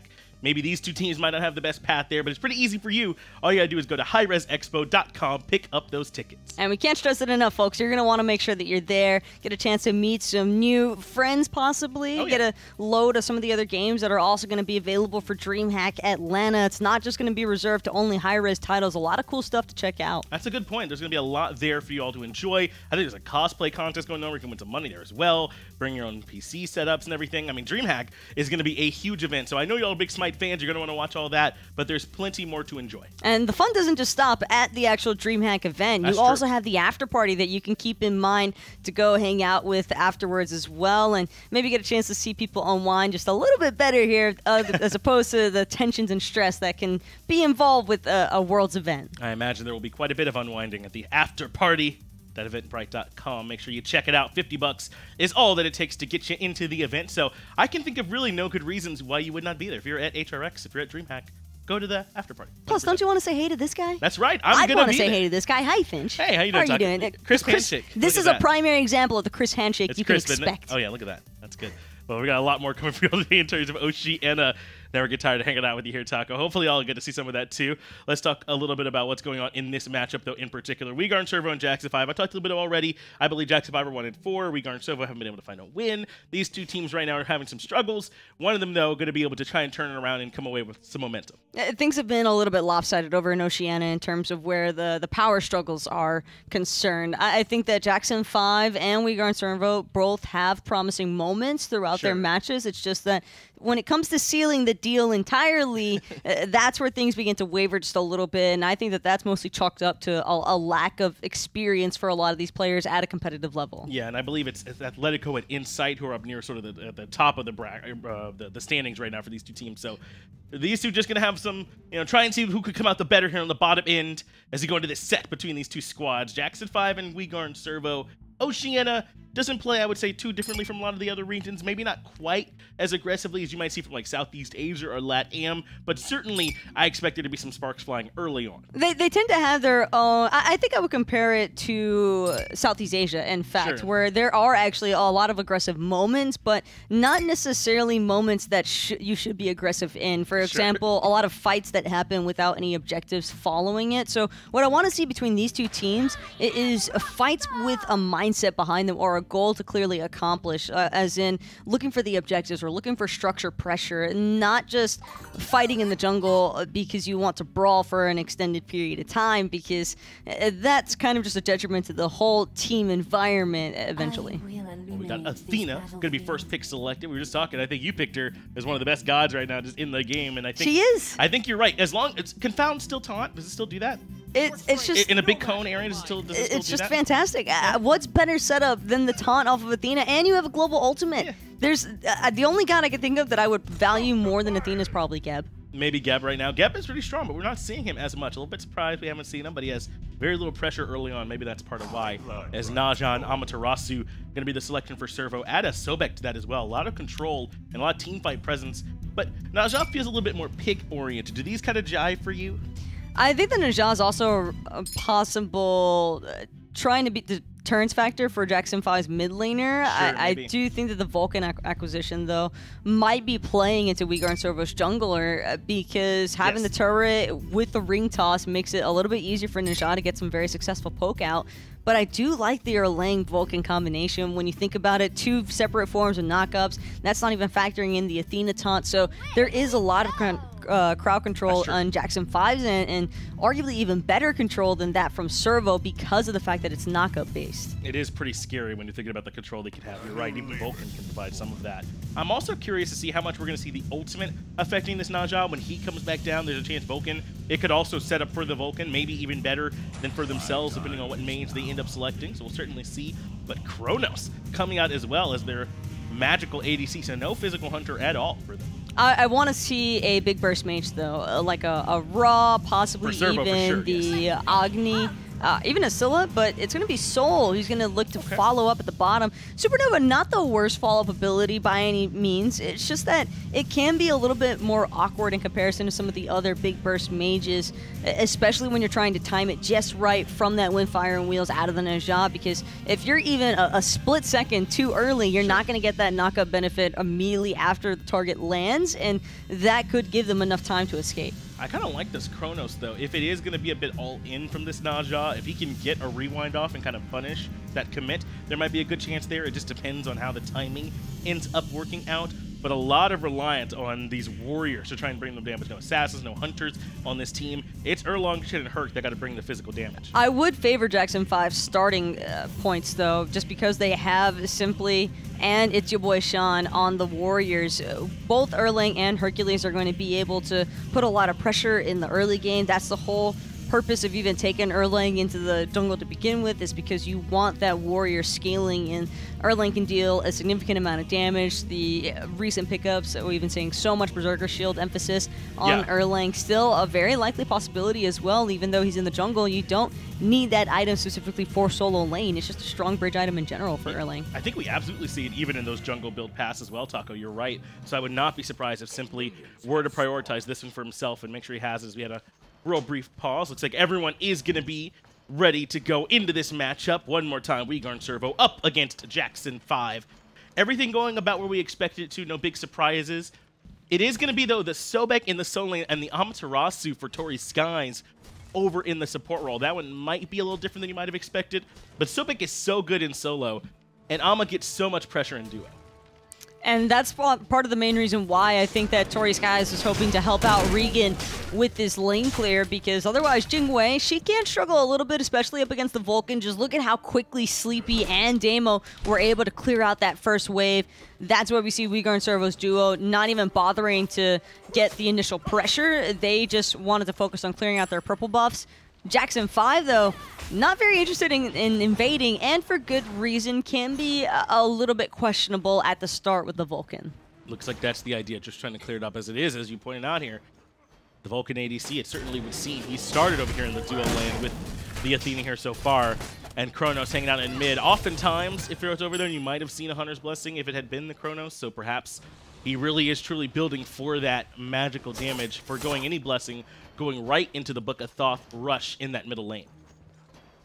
I was also expecting the Chronos to be the Hunter here, because Agony on the Chronos against a Jingwei. Regan's going to have to play this fairly passive, especially with the start he elected for, picking up that Blessing.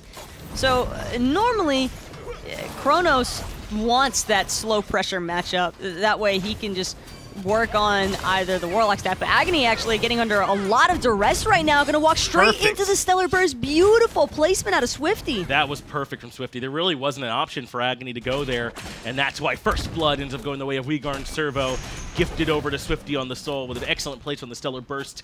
And this is one more reason why I didn't think that Chronos was going to be in middle lane. He doesn't have a very good way to escape that pressure early on. He doesn't have a jump or a dash or anything to get him away, except for a little bit extra movement speed. Yes, Rewind is good, but it's much better in duo. He's also just having to rely on the stun, and Slicey didn't even need to use the purification beads. Agony just falling victim to that low HP threshold that Chronos has.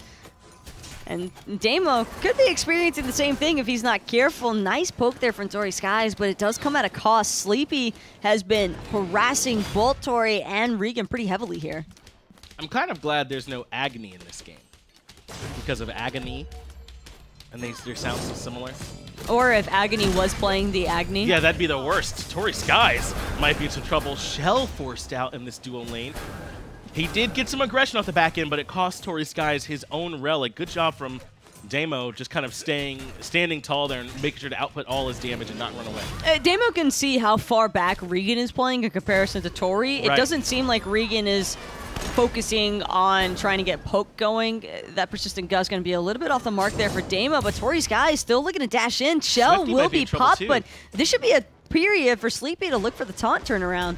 He's able to make it out A-okay. In fact, Sleepy wants to keep going in aggressively.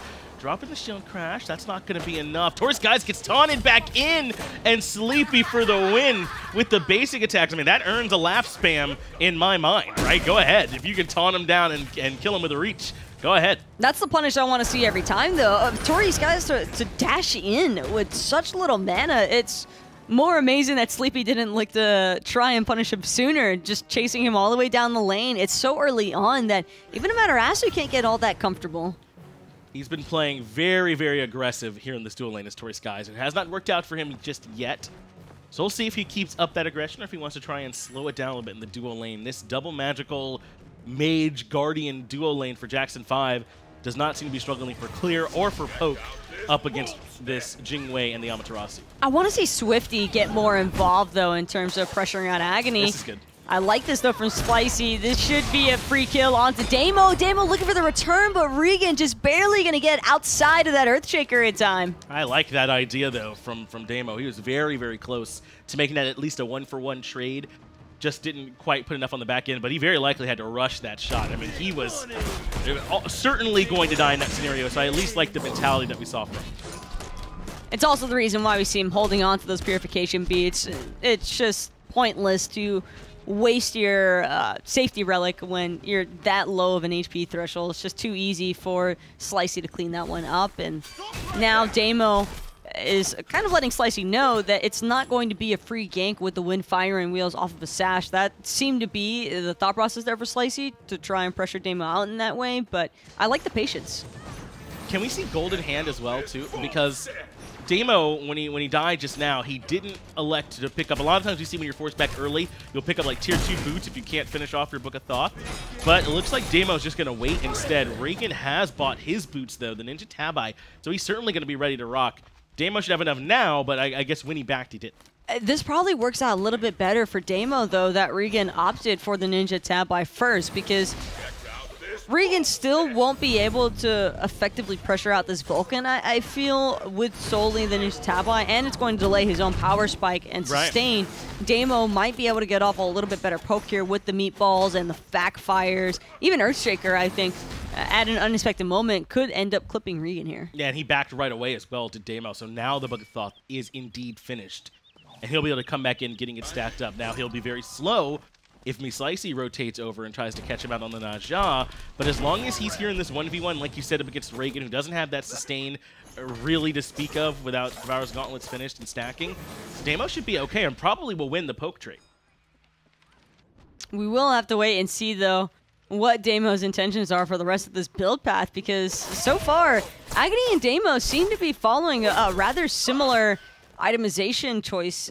It's just that Agony went for the survivability option first with the boots, which is, I think, a strong call in his end, yes, considering that first blood or that first bring down out of Slicey. Yeah, that's right. It was Agony indeed who gave up that first blood in the lane, I believe, on the Chronos. So a good idea for him to grab the boots. Some interesting build paths, though, across the entire board so far. Sean on the Hercules is going just first item, Shifter Shield. Just overall. No blessing, you know, not going Glad Shield or Boots or Warrior Tabai. Shifter Shield. The best defense is a good offense, and for Sean, he might take a couple of heavy blows from Vesicle for a little bit, but the moment that he gets a chance to put those Warrior Tabai online, now this Sobek needs to be very careful in terms of positioning. Taunt doesn't quite hit home. Taurus Skies has the Dazzling Offensive. That also doesn't hit home, but the Sash absolutely will. We will see you later. Sleepy for the win, comes crashing down and right to the grave. And now Wigard Servo with 4 members here have a chance to take down Agony. Supernova doesn't quite get there, but Regan dives for it and finds the second kill. I'm just surprised that Agony wouldn't bother trying to go into the rewind at all. I think that he would have had time to get it off at the very last second there, and Wigard Servo dumped everything into that moment, but it's not over just yet. Sean now going to get a huge heal off that mitigate wounds, but it's still not enough. Ring Toss brings down so many low members of Jackson 5, but a nice meatball from Damo's rotation going to force Wigard Servo to back off. It just wasn't enough. It looked like an opportunity maybe they could capitalize when they were coming back in, especially with Sean coming in with Defender of Olympus. But this build he's gone, I don't think it Dragon makes him tanky enough. Even with the heal, he took so much damage. There was really no way he could stick around inside that fight. Not up against 5, essentially. A couple seconds later on that mitigate wounds proc, and we see a dead Hercules. Absolutely. No doubt in my mind, Finch. That was a really risky pathway to actually route for from Sean, considering that he just watched his mid laner and support die. He was trying, I think, to try and get Defender of Olympus value, and that's, I imagine, what really allowed him to even make it through that pathway was some of the extra help he got from Sleepy for the win, but it didn't work out for them. It looks like he'll still be okay, though. Sean did not die. He's level 10, still experience-wide ahead of Bizicle, but it definitely hurts Jackson 5 that they've lost Agony now twice in the early game. Agony just steadily falling more and more behind Swifty, who's actually had a chance to participate in 4 out of the 5 kills so far. So gold in general, steeply favoring Swifty, as you can tell from the finishing of Bancroft's fully stacked Hunter's Blessing and those Pen Boots. Swifty is going to start hitting pretty damn hard here, and Jackson 5, when their mid laner is already under so much pressure and hasn't had a chance to really get off even any rewinds, I am just waiting for WeGarn Servo to continue applying pressure onto this Chronos. Maybe onto Simply as well. He makes it into the Meek form, but gets caught by the Windfire wheels coming out from the Naja. Simply now in some trouble. Supernova not going to lock him down. A big ultimate over the top. Only hits Tory Skies. Jackson 5 can't quite punish the aggression, and WeGarn Servo are A-OK. Slicey gets such a sick ult onto the Erlang dash nice. when he's in the turtle form, but then misses the ring toss right after. I think that would have been enough to bring Simply down because the shell proc was just about to wear off. Damo, though, without this Vulcan ultimate, WeGarn Servo actually have a pretty solid chance at taking down this Gold Fury, but Jackson 5 going to be all too quick in spotting that one out and will force Servo to back off for now. You know, in basketball, there's like a saying where, like, he was too close to the rim. It's like a shot you're supposed to be able to hit, but sometimes you're just so used to taking harder ones that maybe you miss it. Maybe that's what happened. Slicey apparently very good in rhythm, but sometimes, you know, shots that you're supposed to be able to lay up, they can be a little bit off the mark. Either way, it's okay. Slicey has been the engine for WeGarn Servo so far, finding great sashes, finding those great ultimates as well, take people up in the air. But do you remember the fight in middle lane where they lose 2 people? Sleepy tries to start that off with a dash taunt, but he doesn't get anyone with that taunt. So then WeGarn Servo collapse on the back end. No, he split it right down the middle, in between 2 of them. Just one chose to backstep, the other went forward, and Sleepy just didn't have anybody to taunt afterwards. And when you invest your dash taunt as an Athena, it's already a risky maneuver in competitive play. You're typically going to get punished immediately after if you don't wind up with the connection there. And that's just something that Sleepy's going to have to factor in a little bit better when choosing to make those aggressive maneuvers, because even if the taunt had landed, I don't think that anything else would have really surfaced from it, because Agony wasn't even in range to follow up. Yeah, he would have been the only follow-up, and I agree. I don't even think he would have been there for very much, as Simply has his bead forced out. I don't think he realized that it was really only Slicey around, and he actually might have been okay there. And WeGarn Servo, that's all they need. They're ready to go start up the Gold Fury. Ultimate available for Damo, though. He certainly could strip this one away from the Vulcan. Gold Fury very low. WeGarn Servo drop it and look for the fight instead. The knockup comes through, but not much more going to come from it yet. Pretty big crit, though, from Regan. 258 onto the Athena, and that's the support.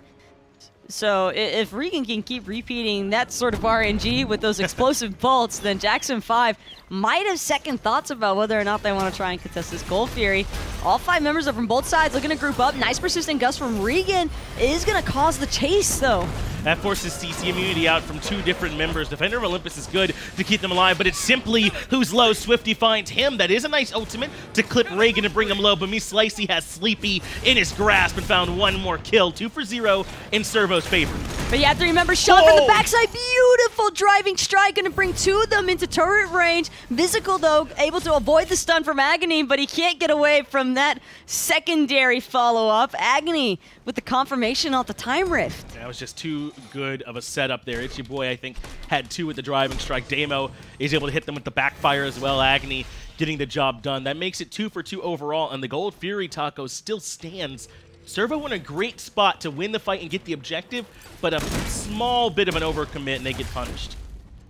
The exact punish that needed to happen, too, because without Sean finding that driving strike, WeGarn Servo start pulling the Gold Fury and very likely end up taking it. Yeah. since the big confirmation ultimate from Jackson 5 had already been expended, Damo is the only real challenge Jackson 5 have against Servo's objective attempts. So if this Vulcan is unavailable for the fight, then that is big-time trouble for Servo. And they're doing a good job, at least in the build. At least Tori Skies I like that he went with this Onis early on. We're seeing it a lot of the times, even when there's physical hunters to worry about. But this game, he didn't even have to worry about that. So it's so cheap. It's so much protections early on. And since he's diving, so he can get those mitigations, it's great up against these two mages. Tori Skies dashing in now, trying to get a repeat here from Sleepy. Nice blink forward from Slicey, but it's going to be deterred because of the taunt. Still, Slicey moving forward, Windfire and Wheels onto Simply, who's going to regenerate just in time from that Erling ultimate. But this is what we were talking about with the Supernova. It was right on point, but you're not going to get all the ticks the same way you would from another mage ultimate. It was definitely there. It definitely hit. It almost kills him, but I got to imagine if it was a more traditional burst mage, they'd get that kill on Simply. For sure, but Slicey right now a little bit more concerned about surviving from Sean to begin with. Thorns having been popped, and the Excavate's going to be all it takes to finish that one off.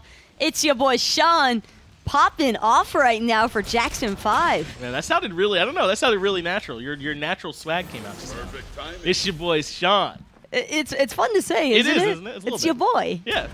And he's making the plays. 1-0-2, keeping his team in it. Taunt comes out onto Swifty, and right there to follow up is Agony. But Disapparate good, but not good enough to get away from Simply. He's going to the Mink form, but a good silence from Tori Skies allows her Swifty to reposition. Perfect defensive maneuvering as well from Tori Skies to protect the life of his mid laner, but with that bit of poke out, Swifty might not be healthy enough to come and contest here in Jackson 5. They're not wasting any time whatsoever. Regan's going to be the first one into the Gold Fury pit. Tori Skies shortly after, but Earthshaker way too soon, and Jackson 5 forced to disengage. That's a miscommunication, though. Damo was like, we can hold it. I have all the confirm we could ever need, but the team drops it instead. Now Tori Skies going to keep going with the ultimate. He's being brought down very low, controlled by the taunt. They switch over. It's Physical now the front line, but they don't want to keep going. Weaker and Servo back it up. And now they're the ones looking at gold. As far as poke is concerned, though, Swifty and Regan are making quick work of this Gold Fury. Simply isn't fast enough. This could easily go down in Weaker and Servo's favor, but keep an eye on the backside because Agony's already fallen to Slicey. Slicey able to kind of weave his way through the fight and get back towards Agony and take down this Chronos. Servo still have the Gold Fury leashed at this point. Damo does not have his ultimate, and Servo grabbed the Gold Fury, but it's your boy Sean. Drops down the Excavate, finds a triple kill, taking out Swifty and Regan as well. And the Hercules is still plenty healthy to keep looking. Slicey with a good blink allows him to find Simply, but the taunt is there. All he needs is one more ring toss. Slicey just waiting on these cooldowns. Sash in first, going to bring down the Erlang in no time at all, but the Defender of Olympus is going to end up returning the favor. It all comes at a price here for Servo, and what looked like a heads-up Gold Fury play suddenly turned right around thanks to Sean. Yeah, that fight has Sean's name all over it in big neon letters. He's responsible for all 4 kills. The Defender of Olympus, yes, that's Sleepy. It's only because Sean is fully healthy and keeps it perfectly positioned. He saved that from being an absolute disaster for Jackson 5, which is absolutely what it was set up to be, but turns that fight around. I mean, I just can't line up with a big driving strike Excavate, man. He'll put it on everyone. Servo just stuck around for way too long after the completion of the objective. They should have just been immediately looking for the disengage, and Agony probably just hoping he doesn't get soloed here by Tori Skies. That dazzling offense bringing him down to a third of his health is going to force him to back to base already, and that could very well spell the end of this T1 tower here in mid lane. Now, I think we did see, and Tori Skies has played great, but one small weakness I think I was seeing is that because you have to go into the Magic defense so early, he wasn't as tanky against, like, towers or, like, the objectives. That should be much better now. He's got the Sovereignty, but for a little while in that early game, he wasn't quite as tanky in those situations as they needed. Now it should be A-okay. I like this from Sean, though. He's the main line of defense right now for Jackson 5. And maybe the only line. Also the sole reason why Servo decided to leash that Pyromancer. I think had Sean not made 4 members of Servo die after the Gold Fury, we see Servo just pulling that Pyromancer without a concern in the world, because they have had full body control over Agony and Damo. Both of these mages just really struggling to get past this early laning phase. Yeah, they haven't really had the best early time. In particular, Agony has had some struggles, but so too has Simply Taco. He's 3 levels behind Slicey, who feels like, I don't know, like by osmosis or something, is finding his way to the back line every single fight. It's been so impressive the way he's found a way to get to Agni or found a way to get to Damo. Slicey, even in that last engagement before the whole Gold Fury Mayhem broke out, he was taking out Jackson 5's purple buff, so Damo lost sight of the Najah. Slicey gets an easy sash and is able to isolate Damo in the back line because everyone else from Jackson 5 is pushed up trying to help out with It's Your Boy Sean's aggressive points, and Damo ends up dying for placing down his turret. Oh, and look, Slicey has yet another carry. This time it's Agni. Supernova is right there. Aegis is good to get him out, but Rewind does not get off. Tori Sky's in position to clean up the kill, and Agni takes his 4th spill of the game. Now, there's no Gold Fury to go grab, no real farm to steal, but Weegar and Servo find a nice pick. But this Kronos, no beads, no Aegis, and can't even get the Rewind off in time. That is Agony's 4th death without having utilized the Rewind. It's just... I understand in that point, even if he tries to rewind immediately after landing, he probably dies because of the Supernova, so Aegis was his only option. But just in general, this Kronos pick has clearly not been working out very well. And it makes you wonder why it's in the mid lane, right? It's just more likely to work out for Rewind in duo, but we'll see now as Weegar and Servo have the Pyromancer. They keep it leashed, but it's too early, and Weegar and Servo are the ones who secure the objective. But what about the fight on the back end? It's Your Boy Sean is right there, along with the taunt from Simply. They lock down McSlicey, and it's Damo that gets the kill. A 1 for Pyromancer exchange. I think Servo are content with that exchange. They are going to look to defend their T1 tower, though, from Jackson 5, but only 3 members strong from Weegar and Servo. They might just have to say goodbye to this one. Physical goes forward for the charge prey, but now he's in no man's land on the backside. Damo is the one that finds yet another kill. Only 3 members for Servo here to defend, but Tori Skies, undeterred, goes in with a dazzling offensive. Rewind gets off this time, and Swifty right there waiting on him. But the stun, the control, it's all there, and Swifty goes back to the grave. Regan not wanting to push forward any further, use the airstrike to try and close the gaps a little bit there, get some more poke onto Agony, but Servo, they've tried and tried again to defend this T1 tower, and they've lost a couple of members in the process, and Finch, that just doesn't feel worth it. In my eyes, Servo should just accept that the T1 tower is going to fall and then look for the recovery or for the turnaround after their teammates are all 5-man grouped up again. Instead, now that they've got Slicey back, they're forced waiting for Swifty and Physical to return because those two decided to go in against Jackson 5 when they were all 5-man grouped up. Yeah, the Physical dash in particular felt curious as now Tori Skies might be a little bit too far forward. He is able to dash out of there. But the real problem, I mean, the absolute capital letter problem right now is Sean on this Hercules. 5-0-5. There's just no answer. He went this Shifter Shield early, and we were saying, you know, maybe this isn't the normal start, but it's absolutely worked out for him. He has a ton of extra power, and when he needs it, some extra protections too. The rest of his build pathway is what really made this such a strong pickup because he's got that nice flow of hybrid, so he does a decent amount of damage still with the Earthbreaker and the Driving Strike. Even the Excavate is swinging pretty hard right now, but he also just has so much tankiness from the Pestilence, the Breastplate of Valor. Servo just don't really have much of a response right now to Sean unless they're all 5 targeting him at the same time, but then that's given a lot of time for Simply and Agony to catch up in terms of experience. Just look at where Simply is right now compared to Slicey. He was 3-4 levels down, and now cut that up to about 1.5 levels. Been able to cut that distance, and now it's Jackson 5 for a comfortable starting up the Gold Fury. They have the big mage ultimate. It's Your Boy Sean is doing more than zoning. He's almost won the 1v3. They gotta leave. Damo commits the ultimate for the kills instead of the confirm, but it doesn't end up mattering. They grab it anyway. Physical not able to get there in time. Jackson 5 have just swept the rug out from Servo's feet right now. The amount of pressure and control that Sean is bringing into every single one of these engagements is starting to get a little bit overwhelming here for Servo. And for such a team that had such a strong start from the mid and jungle, you would never guess it looking at how that last engagement just played out. No, that's exactly right. You wouldn't have thought the early game went so handily in Jackson 5's favor, or in Weegar and Servo's favor. And it did, but that feels like a distant memory, and it really does come back to Sean's play around the Gold Fury, where he's able to kill 3 and set up the kill onto the 4th. Ever since then, Uyghur and Servo have been hesitating to try and find their opportunities. This Hercules has been a huge deterrent. It just felt so stubborn. That entire mid lane attempt to defend a T1 tower. That's true. Was just so unreasonably stubborn from Servo, and they squandered their entire early game lead. They were up like about 3,000, 3,500 gold, and now that's all but dissolved into a little bit less than 1,400. And I am just surprised that Servo were so committed to trying to defend an objective worth 500 gold. They end up giving up quite a few lives and control of the map on the back end, but it's not all doom and gloom. Beans are there this time from Agony right on time, so Slicey not going to be able to take him up into the air. And now the Kronos has a chance to even sustain back up, this time much better on the reaction time. Also, Servo, that's kind of their bread and butter, is playing around this Ninja ultimate. Without it, they don't really have a chance to separate this team fight from Jackson 5. Been a bit of a lull on the map as well, Finch, ever since that mid lane team fight from Servo and Jackson 5. I think that Servo recognized that they needed to start handing a little bit more respect towards Jackson 5, especially Sean.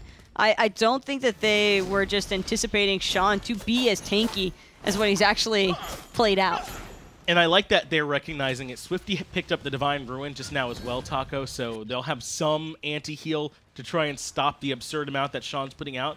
But it's really not just Sean, is it? Simply has the 9 turns blessing. Even Agni has some self-sustain in the kit, so the Divine Ruin could certainly get some work done. Sleepy with a nice blink taunt into the beginning, going to be able to pull in Swifty and Regan, but it's Agony who's actually on the run. Rewind going to buy him a little bit of time, and half-health Slicey who's going to miss with the Windfire Wheels just cutting straight down the center. Excavate comes with the team fight as well. Slicey's very low, but it's Tori Sky's locked down on the back end. Physical has lurking in the waters on everyone. It's enough to take down Agony and the charge prey onto Damo. A huge fight from Physical as he finds the double kill, but can they take down Sean? He's been the problem all game long, and he's very, very tanky.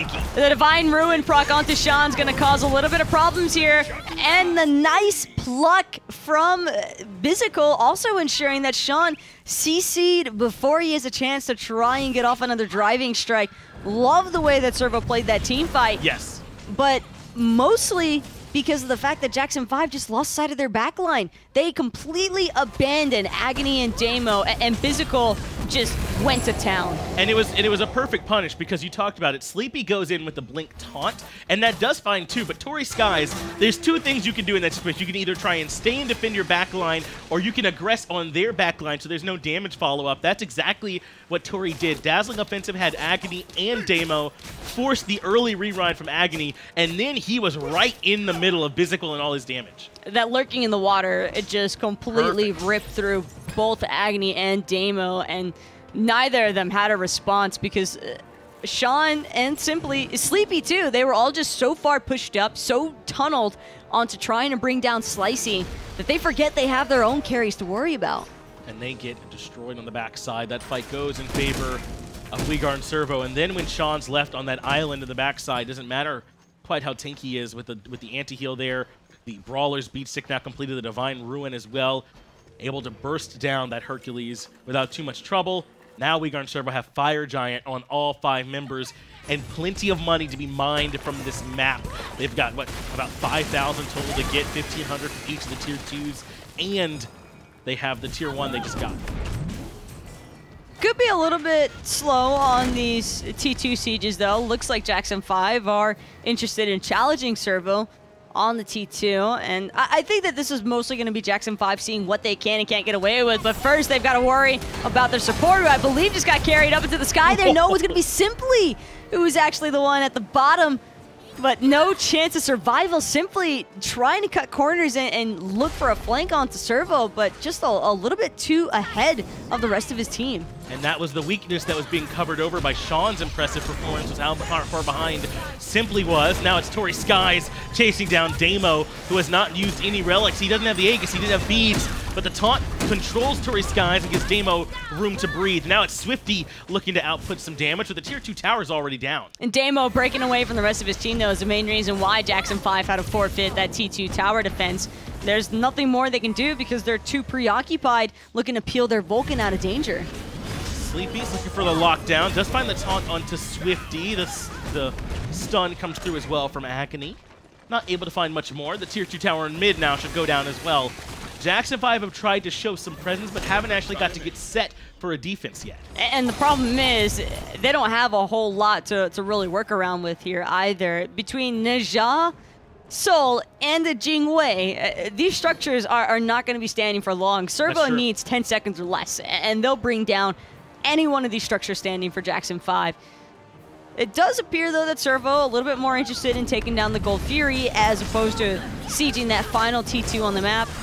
I like this call, though, from Servo. They've already acquired so much gold, they probably just want to go back to base, spend up that last little bit. They can probably still look to take that final T2 after they've already back to base and bought all their items, because I highly doubt that Jackson 5 are going to want to try and contest on that T2. Even without the Fire Giant buff, Servo are just so far ahead now.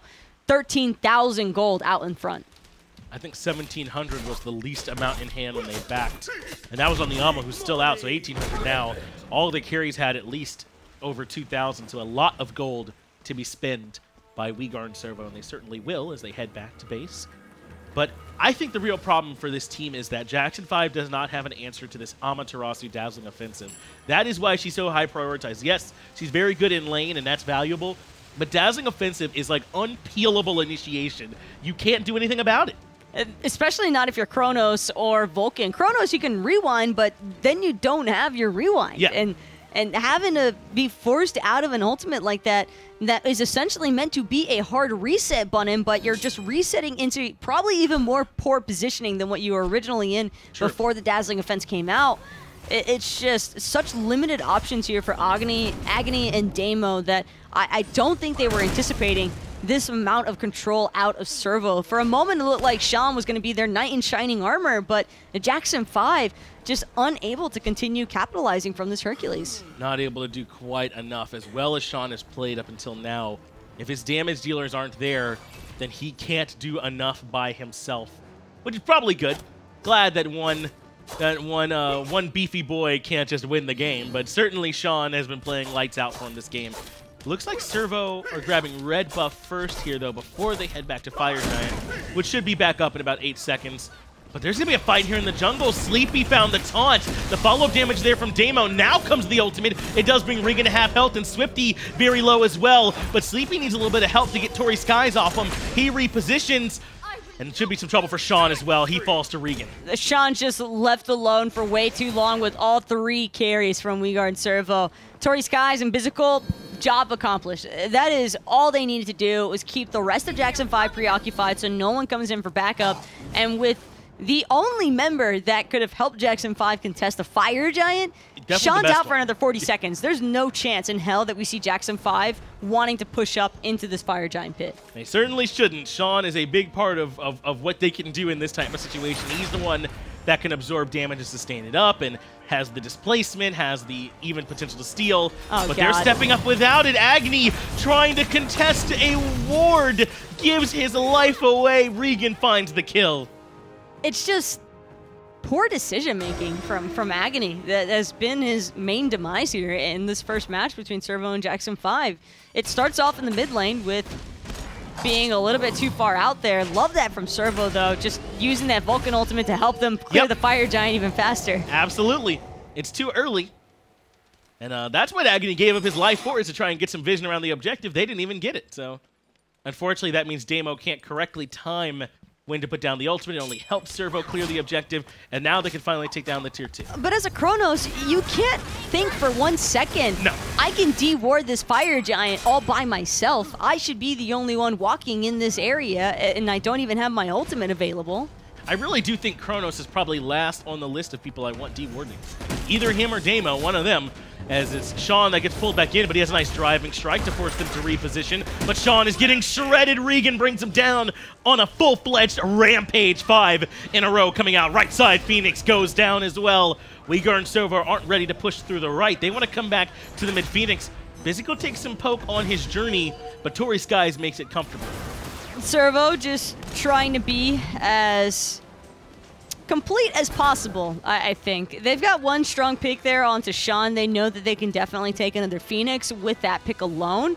But as far as game ending is concerned, if Jackson 5 aren't careful with this next contest, it could very likely be Servo just wiping them and then looking for the game end anyway. Slicey finds a double kill. The damage coming out between him and Bizicle was just too strong. Agony does get the rewind off. It leads him back to the Phoenix. But I don't even think Uyghur and Servo are that worried about the Phoenix. They're going right onto the Titan, and why not? 5 members up against 2. It's only Agni and Damo. They can't tank up enough damage to force them back. Tory Skies is going to fall, but the Titan is going to fall as well. Uyghur and Servo grab game 1. Uyghur and Servo just put on a clinic. After the 18-minute mark, things just took off in Servo's favor. Sean, again, did such a fantastic job trying to make his team stay relevant throughout the early and mid game, but things kind of just fizzled away, and that was largely due to how poor Damo and Agony's positioning was. Mostly on Agony. Damo, I think, was just being targeted very heavily by the Amaterasu, especially. Tory Sky is doing an excellent job to pinpoint what could have been the next problem for Servo and keep him away from a lot of those engagements, or just forcing out that Earthshaker so preemptively that then Jackson 5 couldn't utilize it for a lot of those defenses. It also definitely hurt that the Erlong was so far behind, right? Like, he was not compared to what Slicey was able to do at all. And really, what happened was that Sean was kind of like a Band-Aid over what was apparently a gaping wound on the side of Jackson 5, right? Which is that their mid-jungle was never quite relevant to the mid-jungle on the other side. I think what I disliked the most about that Chronos last pick, though, is the fact that it was a last pick choice that they wanted for mid lane. I don't know why they with put it the mid. Erling, knowing that Erling was going to be their jungler. So they took such a low pressure pick, tried to pair it alongside of the Warrior, and expected it to do well against the Najah Soul, and it just felt way too forced from Jackson 5. I get the mentality there might have been Erling's strong early game will compensate for the Kronos' weaker aspects in the early game, but it doesn't ever get a chance to come to fruition, because the second that Slicey found that first blood, that kind of just sealed the deal for the pacing of the rest of this match. Yeah, Slicey played very, very well on this Najah. Throughout the entirety of the game, he was able to punish in the middle lane repeatedly, getting the double kill even onto Sleepy. There were just a couple times where I felt like Jackson 5 just had some miscues. The missed taunt from Sleepy in the mid lane comes back to mind. That ended up being a collapse. Even if he found the taunt, very likely they don't win that fight. The fight around Gold Fury, I mean, there were a couple times from Jackson 5 where I think the communication wasn't there. Also, apologies to Tory Skies, because he was actually the one with the first blood. We just forget that even took place in dual lane to start off with. Yeah. And the Amaterasu solo kill, it was a chase down of one that I doubt that Jackson 5 want to have to deal with again.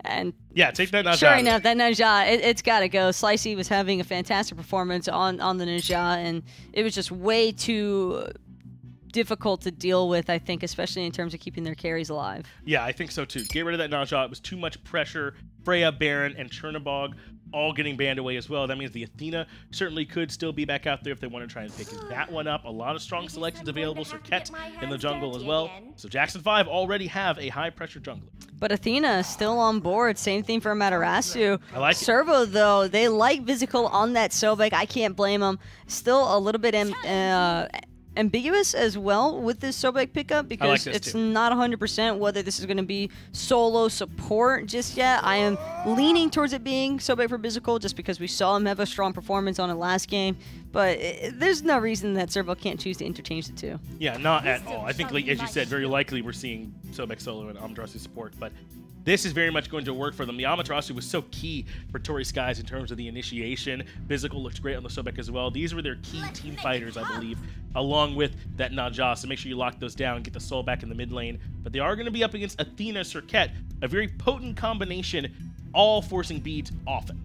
I like that there's still a lot of strong pick control there for Jackson 5 between the Athena and the Serket. I think that's certainly the right direction to head towards, because Servo, despite how strong they ended up in the late game there, I do think that there were some fuzzy moments in the early game, at least around some of their choices and what they should defend or what they wanted to try and defend. For instance, that T1 tower defense that felt a little bit unnecessary and forced from Servo. Jackson 5 now probably able to punish choices like that a little bit better with the Serket Athena. I like this ROM, though, trying to give themselves some safer carries, where that was part of the problem as well. Vulcan Kronos couldn't reposition to get away from much of anything last game. Now the ROM has the roll, can go up into the air, remove itself from combat for a while. Maybe those tools will be enough for this ROM to survive. But it is up against a Mercury, Taco. I imagine this will be first item Golden Blade, and he will be doing quite a bit of damage. That's going to be the game plan, I expect. And love it. Still going to have to keep an eye on what happens in the mid lane, because you never know when that Sonic Boom is going to come trailing from all the way behind the T1 towers even.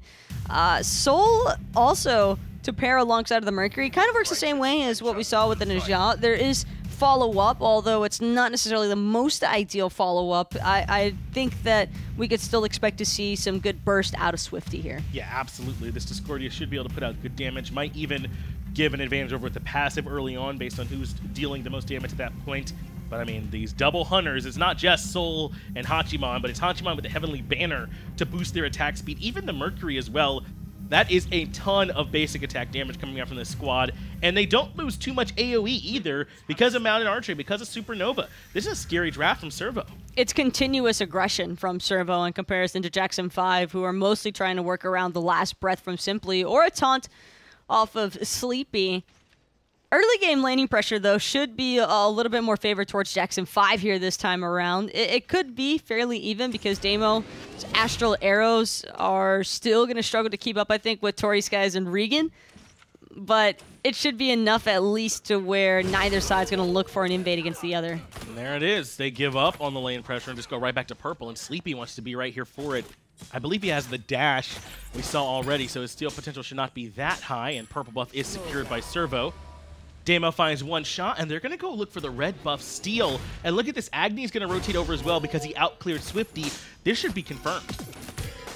Nice punish from Jackson 5. They knew that Slicey hadn't showed up yet in the mid lane, and they didn't even need him. Agni, able to outclear the Soul, means that he could just spend his time looking for an invade, and Servo are going to have to miss out on their red buff. Oh, Swifty in a lot of trouble in the mid lane, but Agni finds the Strife. Slicey answers back. A little bit too late, though. First blood goes over to Jackson 5. Already a significantly better start for Agni, but same might not be said for Jackson 5's dual lane, as Sleepy and Damo going to be forced back. I think that was a successful invade for Regan Servo, and it's not looking to let up anytime soon. Slicey going to help out the dual lane to even confirm the red buff. That's crazy. Slicey knew how low he was, knew Agni was right behind him, but they go for the invade anyway. It works out, but only for the moment. Regan very, very low. Damo has the slows coming out as well. Strife hits Regan. The taunt comes out on Tori Skies. Damo finds one more kill. That red buff invade, very greedy from Servo. A little bit of regret in the back of Servo's mind, but I also like that Servo went for it. I think that Slicey, having found the kill onto Simply, gave enough time for Servo to drop that red buff. They just needed to try and pull away a little bit sooner. Sure. Or Servo's dual lane needed to be rotating to that buff a little bit sooner. Right, and get it started up. I mean, I think Slicey did it the best he could. I don't believe he stopped moving on that whole path around. You know, he drops the major look, but he's like continuously going, we got to get away from Agni, and just wasn't able to get far away enough. And Strife is so good in these early fights, isn't it? The damage and the root, if it hits multiple people, the madness, it's instrumental in them finding these early kills. That's why he's 2-0-1. Well, Agni as well, this is a complete 180 from the Kronos experience that we witnessed in the last game, and Agni probably feeling significantly better being on the Discordia. He's already connected a lot more on his abilities. Seems like the Strife is really working out well for him. Yep. I like mid laners in the mid lane too, and they're making it work. As Agni looking a little bit better here this time. Red buff this time confirmed by Wegarn Servo. Not going to have that one stripped away again. So yes, Jackson 5 were able to go around and find some buff invades that first time through, but unless they get a bunch more, it won't be too bad. Good job with the cripple field down. Sean should make it out. Nice taunt in from Sleepy onto Tori Skies. A lot of poke so far into this dual lane, and Jackson 5, well, they'll get contested one more time on this purple buff, but they might not realize that Swifty's looking for the rotation. Swifty was on his way, but elected to give up on it, and I think that worked out because Simply was right there in the jungle as well, and this Cirquette would love to see a Soul by herself in the jungle. Red buff, though, does get invaded, and now, or rather just picked up, and now there's a chance for Simply and Sleepy to wrap around. Two-man taunt right into the death. Bane's shell is good to keep him alive. Damo rolls in, but doesn't have the slow. There it is, and Regan certainly will fall. Tori's going to be able to escape, but Regan, no chance whatsoever. As soon as the ambush came out from Simply, that is all it took. Now, Slicey trying to find a return kill onto Agony.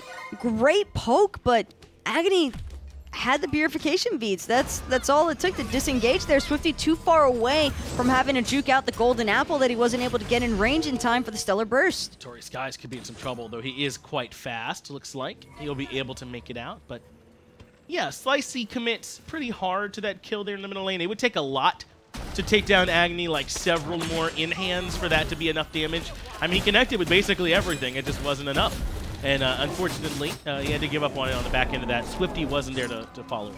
Pretty sure the only reason we didn't see the special delivery either is because of the use of those purification beats. It's just not much else that Slicey could have done there once Agony was underneath the safety of the T1 tower. Slicey had to go into the Tier 1 tower with the Sonic Boom. It was so close to the Tier 1 tower line. But that's the line you got to ride when you're playing as Mercury. Apparently, Slicey, though, not a big fan of Golden Blade right away. He's going into the Tier 2 boots, at least for now. And we'll see where he wants to go on the back end of that build path. Probably just end up finishing off the boots and... The Taco Golden Blade. I think if you're going to build a Golden Blade on Mercury, rushing it first item is probably your best bet. Without a doubt. It's going to yield to more promising farm opportunities. I can admit, I've been a little converted.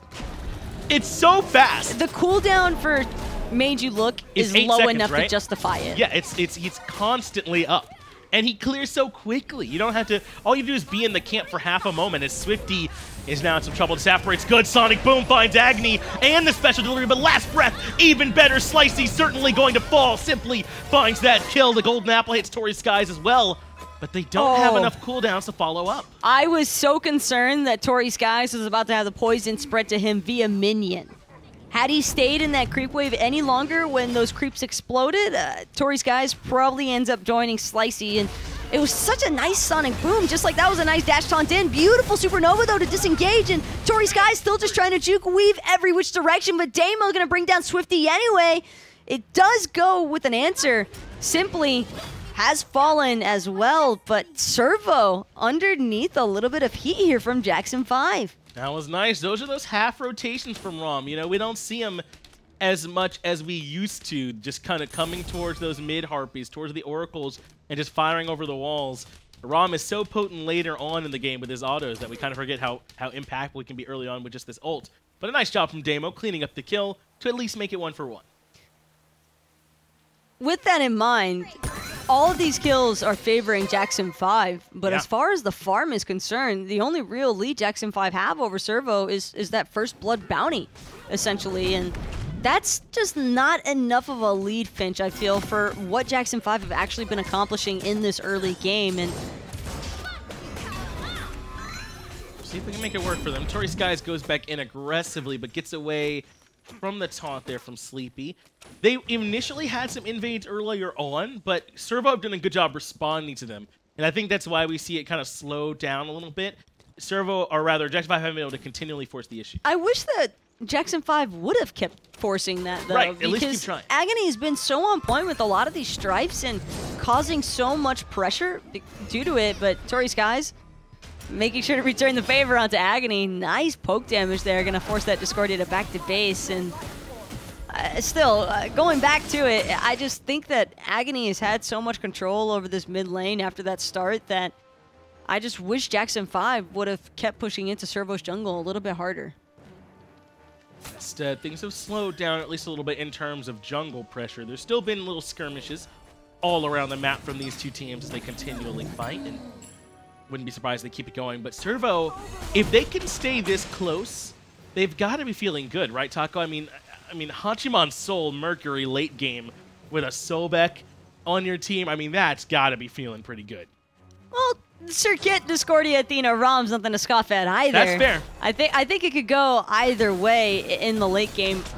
I just favor Servos a little bit more so because they do have the continuous aggression like we touched on during that picks and bans phase. Jackson 5 have to be a little bit more precise, and so far they have been, which is why they've been yielding so many kills. But after a certain point, these kills are going to be harder and harder to make happen because Servo is going to be able to disengage just a little bit better. All that movement speed is going to start factoring in, and kills that were once before able to easily escape from Jackson's 5 end, Servo are not going to be able to chase down. Not going to be quite as easy as Tory Skies, again, bullying Agni in the middle lane. Sleepy goes to the taunt. The apple doesn't quite land, and now the Supernova Dazzling offensive combo doesn't quite finish off Agni, and Jackson 5 have a chance to punish Swifty on the back end simply with the Death Bane. Tory Skies at the last second turns around with the Dazzling offense, and even though the final tick of it would have been enough to bring down Agni, just did not. I don't think that Tory Skies realized Swifty Supernova managed to clip Agni.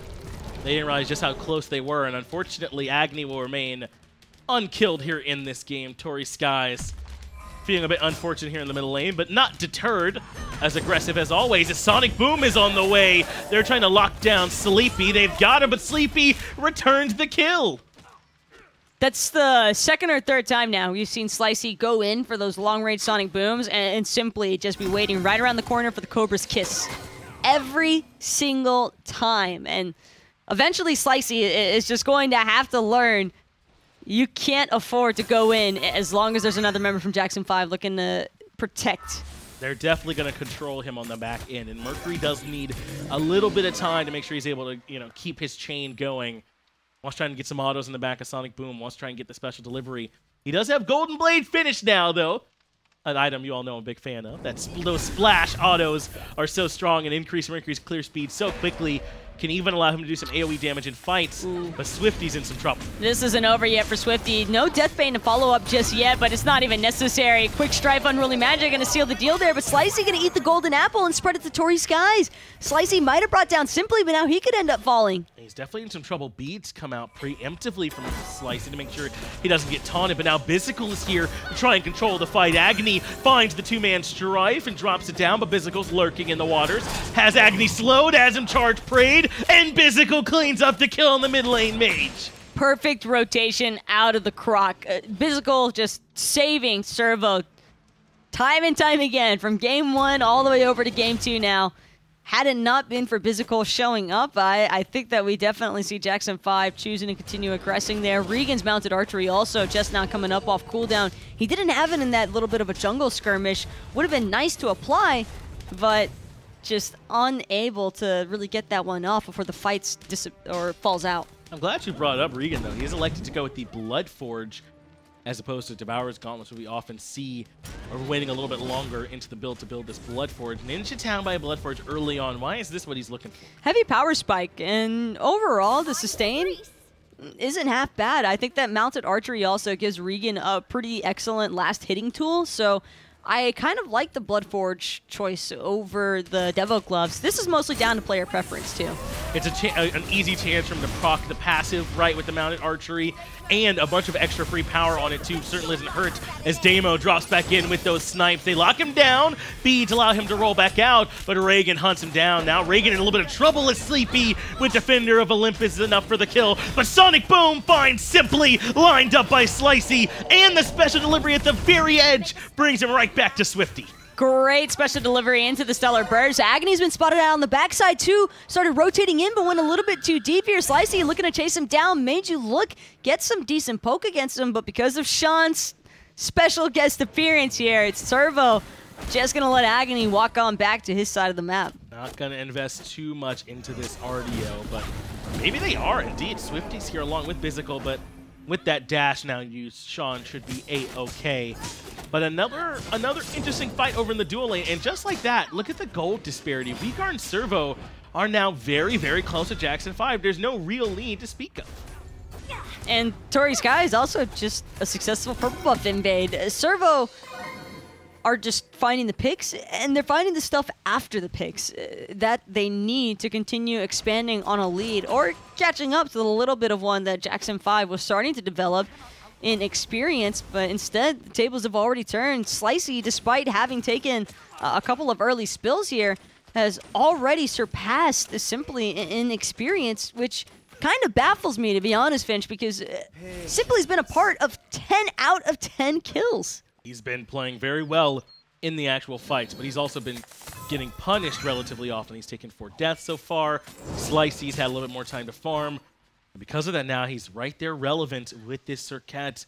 Really across the board, there's no significant experience or gold gaps. This is essentially even. We talked about it already, though. The early game, late game rather, doesn't tremendously favor either one of these teams over the other. You probably want Rom Athena, but I think I would say I want Soul, Mercury, Sobek over the other 3. It's just the objective burn from Servo. In both games, I think that Servo had a more favorable objective pool and fight presence in comparison to Jackson 5, because Jackson 5 are going to have to worry a little bit more so about Agony and Damo, I think, than what Servo might have to worry about Swifty and Regan, just because Swifty and Regan have such excellent disengage tools in their own kits. There's chances for them to self-peel. Swifty and Tory Skies take a little bit of poke. Dazzling offensive, though, is going to keep up the aggression. Agony doing a good job timing erratic behavior. The apple is on its way. It'll hit Tory Skies. Aegis comes down to Swifty, but Slicey finds a nice sonic boom, and he's looking for Agony on the back end. Hasten Katana means there is no escape. He's even going to trade with Sleepy. And now, because of that rollout from Damo, he doesn't have any escape tools. Bizicle looking for the plug, will find it, but the Astral Barrage just barely managing to get Damo up in the air in time. Still, when he lands, he's in plenty of hot water here. Servo, though, unable to continue pushing forward thanks to another nice rotation out of Sean. But that's the difference for Damo playing this ROM. They all in commit on him under the tier 1. He goes up into the air, not only gets away from the aggression, but even sets up the return kill onto Swifty. It was Simply who comes back in with the Deathbane and completes it. I already am liking this ROM pick more. I think Damo's liking it a lot more also. Yeah. 3-1-3 in comparison to the Vulcan score he had last time. I don't even remember what it was, because he just never even had a chance to participate in the match, it felt like, thanks to Tory Skies.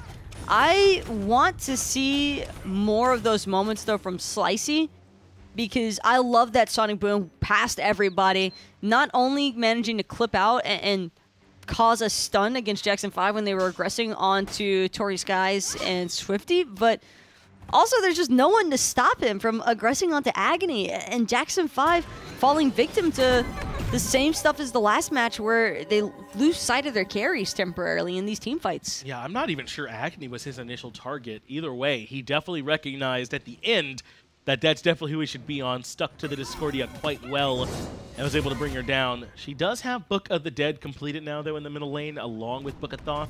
It's going to get harder and harder to kill her the more mana she gets, but Slicey is happy to try and stick to him and get it done. Slicey is zooming. Hazy Katana, Golden Blade, what's bound to be a stone cutting. I'm expecting from this Mercury, that's an additional 30% on top of the, what is it, 28 or so from Boots? He's already getting, or you mean like movement speed? Definitely, he gets 18 from Boots, yeah. Well, they're going to try and start the fight here in the middle lane. Tory Skies wants to go in for Agony, but not going to be able to lock him down. It gets hit by the apple, keeps away from the team, does spread it over to Bizicle, but Sonic Boom hits 2 again. Simply controlled in the back end, but Slicey can find no more targets. Damo comes back down, Shell is there, and everyone from Jackson 5 seems A-okay. Keep an eye on Regan, though. Regan, without that mounted archery, is not going to be able to come barreling down the mid lane for the team fight aggression. Simply, though, spotted out by Uyghur and Servo, forced to ambush away. But Bizicle's the one who's in the real spot of danger, because it's your boy Sean gonna help control him to bring him down to 10% health. They find Slicey on the backside, though, trying to dive and find a target. He's gonna pay for it this time. Agony with the Strife punishes him summarily. Tory Sky is able to reposition and get away from Jackson 5's aggression, but another large, sloppy fight here in the middle lane. It's tough to try and lock anyone down. Jackson 5 come out on top. All that movement speed, and Slicey still can't run away from the sprint just yet. Regan, though, looking to help try and challenge this Gold Fury. Servo gonna force Jackson 5 to leash it, and Agony simply both just a little bit too low. Shell comes out and the Aegis to make sure that Agony is A-okay. Sean wants to keep going with the aggression. Servo had a moment where they could push forward, but they got to fall back now. up against 5 members of Jackson 5. Taunt comes through onto Tory Skies. Damo's right there with the basic attacks. Physical force him out. Dazzling Offensive finds 2 stuns, and it's Regan who somehow comes in and gets a kill, but Simply and Damo with a double team takes down Regan. Check out Slicey, though. Slicey's had a chance to respawn, and that Sonic Boom's going to be available any second now. Just coming up again. Swifty still has that Supernova also, and just like that, Jackson 5, after losing Agony, aren't interested in trying to pull this Gold Fury any longer. They're going to give up on it for now, Taco, but what an extended engagement on that one. Now Servo are going to start with the Gold Fury, They can and burn Jackson this. 5 got to get here quick. I don't know if Damo's going to be able to steal it away with the Astral Barrage, but it's his only attempt. Sleepy going to taunt in Slicey. Damo does find the kills, but the secure on the Gold Fury goes courtesy of Swifty's Supernova. Wow, that was very nearly perfect from Jackson 5. It's hard to imagine they could do that any better. The dash taunt in from Sleepy sets up the kill on the Slicey and nearly burns the Gold Fury. Supernova just a little bit better. Kills don't matter, though, if you aren't able to secure any of the objectives on the map. In Jackson 5, despite being out in the lead with these kills and having arguably much better team fights than Servo, aren't able to actually pull ahead with any sort of lead because they're not the ones finding the Gold Furies or the towers or the buff invades. Well, they're looking to try and lock down Tory Skies, but Dazzling Offensive should get him out of danger. But that is a problem with the team, right? With Jackson 5. They should not have all backed on the end of that fight because that opened the door for Servo to come to Gold Fury.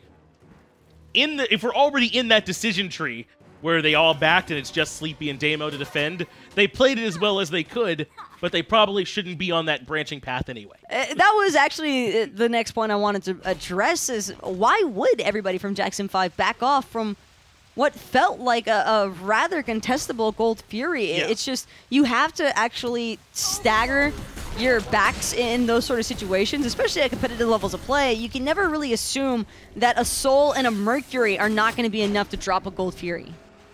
They were very nearly able to strip it away, but just not quite. Weegar and Servo now have a small lead in their own favor, but nearly 21 minutes into the game, 1,000 gold disparity won't matter very much. Sonic Boom and Mounted Archery, what a combo!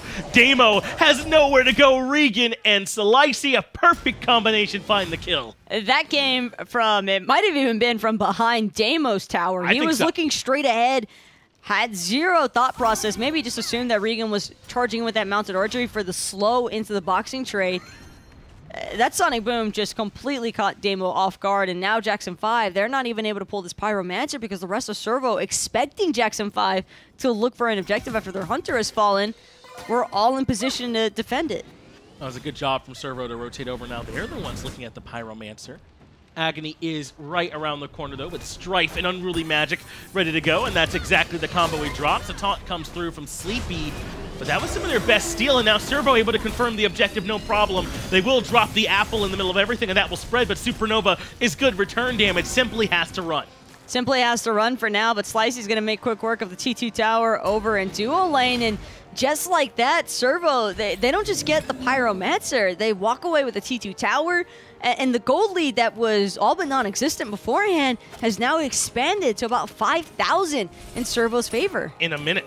At 20 minutes, 30 seconds, I said 1,000's nothing. And now here a minute later, and it's at 5,000 in their favor. Tory Skies has to back out of the Tier 1. Dazzling Offensive not quite enough to lock everyone down. Strife hits 2, and Sean comes in on the backside to try and capitalize. Slicey has Aegis to keep him alive, but not to get him away from Simply, who finds the kill. Nice Astral Barrage knife just in case. Had Simply not brought down Slicey, Damo certainly would have. And Jackson 5 with the power play moment, gonna be setting their sights onto this T1 tower in mid. Doubtful that Servo looked to make the same mistakes as game 1. Bizical sticking around just in case Jackson 5 are feeling a little bit frisky and wanted to go for the T2 next. But Servo, seems like all they're going to really end up losing in the end is Slicey and a T1 tower, which is nowhere near as bad as it could have been. Yeah, not too bad, I would say, for Weegar and Servo. Certainly not ideal, but it doesn't break the bank. Slicey does now start working on the Rage. I'm a little bit surprised that he didn't try and grab this earlier on, especially with, you know, no real Reflect on the board for Jackson 5. He might have been able to get away with it, but Rage in this 5th slot still has some time where you can get it stacked up. It just won't be nearly as easy. It's just incredible, though, how much movement speed this Mercury actually has going for him right now. Agony is going to have to watch his back because Slicey can go from being right in front of him to on his backside in no time at all with this sort of build. Fastest god alive is Slicey. Oh, I thought it was going to use Major Look. I really want to see that clear speed, but oh well, it's fine. Torrey Skies gets taunted back in. The apple is off the mark and does not hit home. Servo now can comfortably re-engage. They might even come over to the Gold Fury, which will be up in about 25 seconds or so if they want to grab that. And they can try and force Jackson 5 into this narrow jungle corridor. I just don't really see the necessity for Agony to lose the golden apple there for Discordia when the Gold Fury is right about to respawn. He's not going to have that team fighting ability now, and that's a pretty significant one if you ask me, Finch. Yeah. I think that Agony has some of the best space control Jackson 5 could ask for with that golden apple, and now that he's tossed it out for, what, a chance to bring down Torrey Skies, the tank? To try and bring Torrey Skies low, very likely not going to kill this Ama at this point. But Spirit Robe and Oni Hunter's there for all that extra mitigation, so I agree.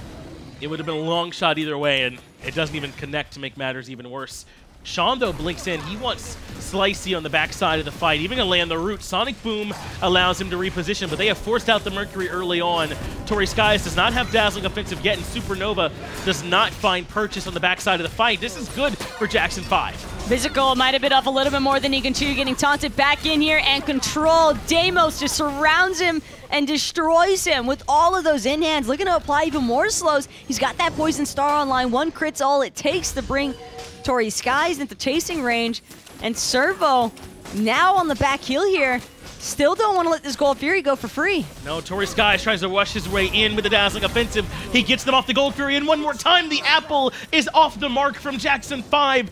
It starts to feel like agony, like agony from Agony. I didn't even realize, as he cannot seem to find a way to get this apple to hit home. Gold Fury one more time started up. Damo is here on the backside's Torrey Skies, but he can't make it in. Jackson 5 confirmed the objective. What about the team fight? Simply's low and has to jump out. Regan low as well, but able to use the Aegis to survive. And now Swifty finds Damo. Regan gets cleaned up in trade, but Torrey Skies takes down Sleepy. Agony just needs to run. It's your boy Sean doing his best to try and peel for his Discordia. Nice strive into the Unruly Magic is going to bring a triple kill in Sean's favor. And Servo, what looked like such a heads-up, instantly won fight for them off of those initial two picks, is suddenly turned around. They just grouped up too much for Agony Strife. Maybe they should only fight with Sean around the Gold Fury. He's clearly a nutcase in Gold Fury fights, right? A triple kill in both games, and he nearly had a quadra in game one. This is where Sean shows up, apparently, on this already whatever solo laner he plays. A great fight from him. But you're right, Taco. That one looked great. They repeatedly were able to force Jackson 5 to reset on the Gold Fury. Agony missed several apples in a row. If you can't win fights like that, then they're in a tough spot here for Regar and Servo. Rough stuff for Servo, indeed, though, considering that they were pretty out in front and starting to pull away with the lead on this one. Now, Bizical trying to not let himself get pulled away by Simply. And the Cobra's Kiss will work temporarily, but lurking in the water will indefinitely get Bizical out of danger. Sleepy, though, going to help Jackson 5 establish ward pressure onto the Fire Giant, which is exactly the next motive that Jackson need to be looking for. I like seeing this team take the initiative to start the fights first. No reason why they shouldn't, as we group up around the Fire Giant. Servo don't really have control of this just yet. Sleepy, Simply, and Damo all here to try and force them back. Torrey Skies goes in aggressively. Dazzling Offensive forced out very early on. It's not going to find any relics. In fact, the taunt's there from Sleepy, but Torrey Skies still half HP is okay. It's Reagan who's some troubles. He takes quite a bit of poke from the Strife, but one more time, the apple finds no one. Pyromancer getting pulled and burned in no time at all. Damo and the crits really putting in the brunt of the work here. And Jackson 5, they just got the Pyromancer. They see that Servo not all grouped up and ready to contest this Fire Giant, so they're going to start to pull it. Well, they know Regan had to go back to base, so maybe they have a bit of a window, but they can't find it. Simply gets plucked back in by Bizical. He is able to dash away, and Fire Giant's leashed for now. So all 10 members really on both teams still healthy. Beads will be back up for Regan in just a moment. 20 more seconds without Aegis. This could be a tough fight for Servo. I don't think this is the right way for Sean to be headed, though. Sean is probably one of the main reasons why Jackson 5 are able to be so aggressive in a lot of these teamfight engagements, and instead he's chasing around Slicey. He is chasing around Slicey. His Fire Giant has been started up one more time at about half HP. Damo looking for the shots, but that might have been a little bit too early. Sleepy gets plucked back in, but he's able to live through all the damage. Supernova's there as well, but doesn't find much. Apple doesn't quite find anyone this time. Sleepy's low, and Tory Skies can't punish him. Instead, they reposition to try and collapse on Sean. Everyone is so low on both sides. Sonic Boom from Slicey going to try to connect onto Simply as they trade out ultimates between the junglers. But Defender of Olympus is going to bring Sleepy back into the engagement at full health, and this could be Jackson 5's moment to take down the Fire Giant. Why not? They're going to start trying to pull the objective, having it right around half HP as Regan has been controlled. I'm surprised Sean gave up on that one up against Regan. So Regan will be able to back and survive, but Fire Giant now being looked at by Jackson 5. It's very low. Tory Sky's nearby, so is Swifty. Jackson 5 confirmed the objective for themselves, but what about the fight? Physical, able to chase down Agony in the back end and reposition with the dash. Servo just needs to do something about Damo right now. He is free casting from the back line and just tearing through health bars of Servo. No one really tanky enough to try and stand in the face of this ROM, and especially now with Fire Giant toted around his belt, Damo could have a very strong hyper carry moment here. Absolutely could. Looking very strong. Has Deathbringer Poison Star finished, is working on completing the Titan's Bane as well. He is absolutely going to destroy anybody that you put in front of him with the build that he currently is working on, so he's got to be your focus. I've also been giving Agony a bit of a hard time over these apples, but he's still doing a ton of damage in these fights, leading the game overall at 20k. Both Damo and Agony putting in work right now for Jackson 5. I think without these two, Jackson 5 wind up short on a lot of the team fights that have taken place so far. But Servo, more importantly, have not been playing anything like what we saw from them in Game 1. In Game 1, it felt like they were very precise, like their comms were all together and in sync. But Game 2, they have just been all over the place. Slicey especially, I think, keeps getting lost in deciding whether he should try and look for a commitment onto the back line or if he's just going to run all around the map waiting for a flank opportunity to be set up for him. And Jackson 5 are just not allowing for it with their positioning. They are all staying grouped up, making sure that if Slicey or anybody from Servo really wants to commit onto their backline, then they're going to have to deal with the other 4 members of the team too. Yeah, Jackson 5 have not made this one easy for them. Simply, I think, has done a good job, even if he hasn't always been able to find the kills himself, of disrupting in the backline, not allowing for Slicey or for Physical or whomever to try and find the sort of carries that they're looking for. They've made it rather difficult, I think, on Servo to execute the game plan this time. They need Physical and Tory Skies to essentially be perfect with their control, and only a few moments for the rest of their carries to put in damage. They have so much damage at this point, they just can't find it. Cold Fury going to end up falling to Jackson 5, to no one's surprise, essentially. Servo not all that interested in running around their map freely when they know that Jackson 5 are somewhere about with the Fire Giant in tow, so they'll just have to cut their losses wherever they can. I like their tower defense, though, and the defensive structure of Servo's composition in general. I think that Jackson 5, they might have had the edge in the jungle because of Agony being so on point with the Discordia, but I'm not sure Agony's going to have that same level of impact on those Phoenixes when Servo know that Jackson 5 are going to be a little bit more exposed. It certainly remains to be seen. I still think Strife feels really good, even from those defenses, but you're right. They're definitely going to need the apple to go along with it, and that hasn't been there to this point, so Jackson 5 got to make sure they're perfect. Looks like they're looking for an opportunity to try and force down this tier 2 in left, and they should be able to grab it between Sleepy and Damo. Regar and Servo not really trying to put up any defense there. There's still a couple more tier 2 towers to grab for Jackson 5 as well, and a tier 1 in solo. So still a lot more work to be done on the map before they can really start looking to end. You almost forget that Jackson 5 are actually the ones who were behind, because Servo, even though they weren't necessarily winning every single one of those engagements, they were definitely winning and bringing down split push from towers. Physical is going to find the pluck onto Sleepy. Sonic Boom comes through, allowing for Slicey to get to the backside and bring Damo very, very low. He goes up into the air looking for the snipes.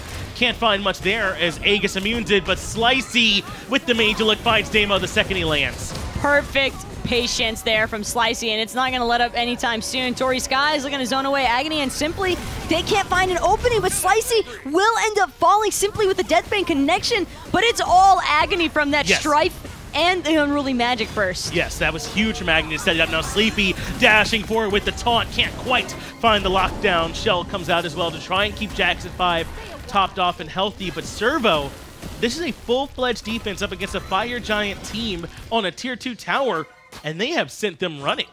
Without Damo, there's no one to confirm the objective there from Jackson 5. They need their ROM to be alive if they want any hopes of shoving down these T2s, and with Fire Giant wearing off so soon as well for Jackson 5, there was just no reason for them to stick around after they lost Damo. A pretty significant blow, and one that I'm sure Servo are going to keep looking to repeat after realizing just how unsuccessful Jackson 5 were after they lost Damo. And that's been the difference in these fights so far, right? In the fights where it really does feel like a lot relies on Slicey and Tori Skies.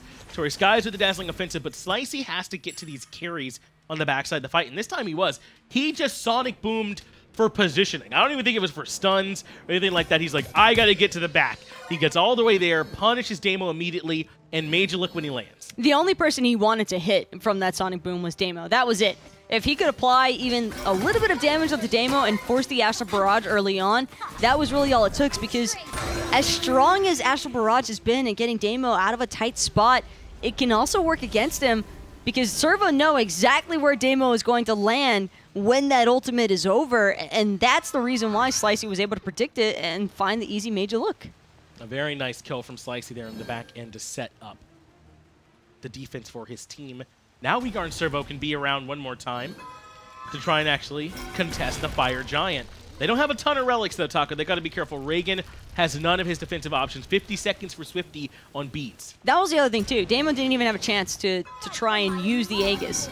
Missed out on beads and Aegis burns because of the burst from Servo. So that's something else that Jackson 5 are going to have to keep in the back of their minds. Tori Skies getting poked out. Tori Skies nearly falling here. Damo will eat some poke in return, but it's nothing compared to what Tori Skies just experienced. Yeah, relatively free poke they were able to find onto the Amaterasu there as well. So nice job from Jackson 5 to try and punish Tori Skies. Now they can start looking towards the Fire Giant. Slicey trying to loop around, but it's Sean has him in his sights. The cripple field is there to force the beads. Dash comes out as well.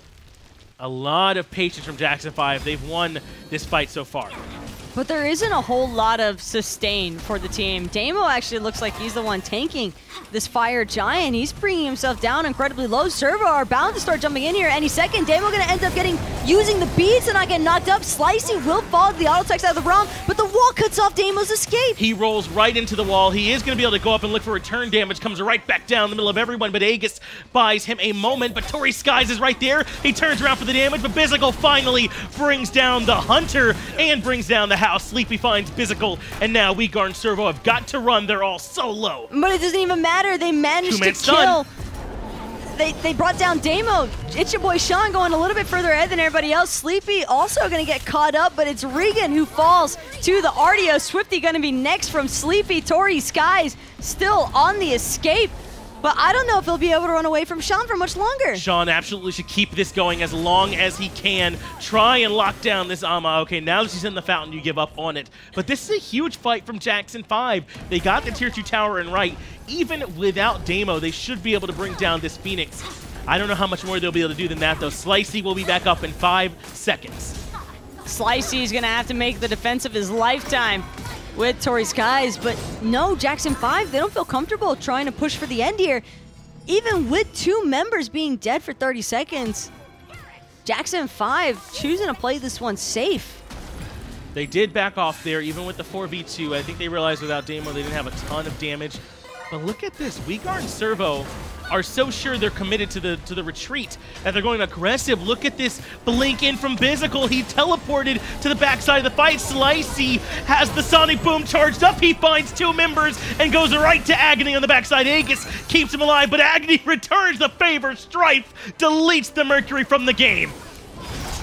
It was a good idea, Finch. I respect the innovation from Servo on that one, but sometimes you just gotta let your opponents walk away. And that was the perfect time for Servo to just accept the loss of their Phoenix, say, okay, and set up for the next T2 defense. They already had one successful defense underneath that T2 in mid with all 5 members grouped up. So why look for the 3v4 play when your only form of damage is really going to be coming out of Slicey? It took one Cobra's Kiss, and that was it. That was the end of Slicey. Yeah, absolutely got deleted in that fight. I liked the idea. They were able to get Physical into a great position on the back end, but the problem was that Slicey couldn't Sonic Boom soon enough into that engagement. By the time he was able to find an angle, Jackson 5 had sort of gotten away from Physical's initial disruption and were regrouped enough to follow up once finally Slicey went into the engagement. Now they want this Phoenix.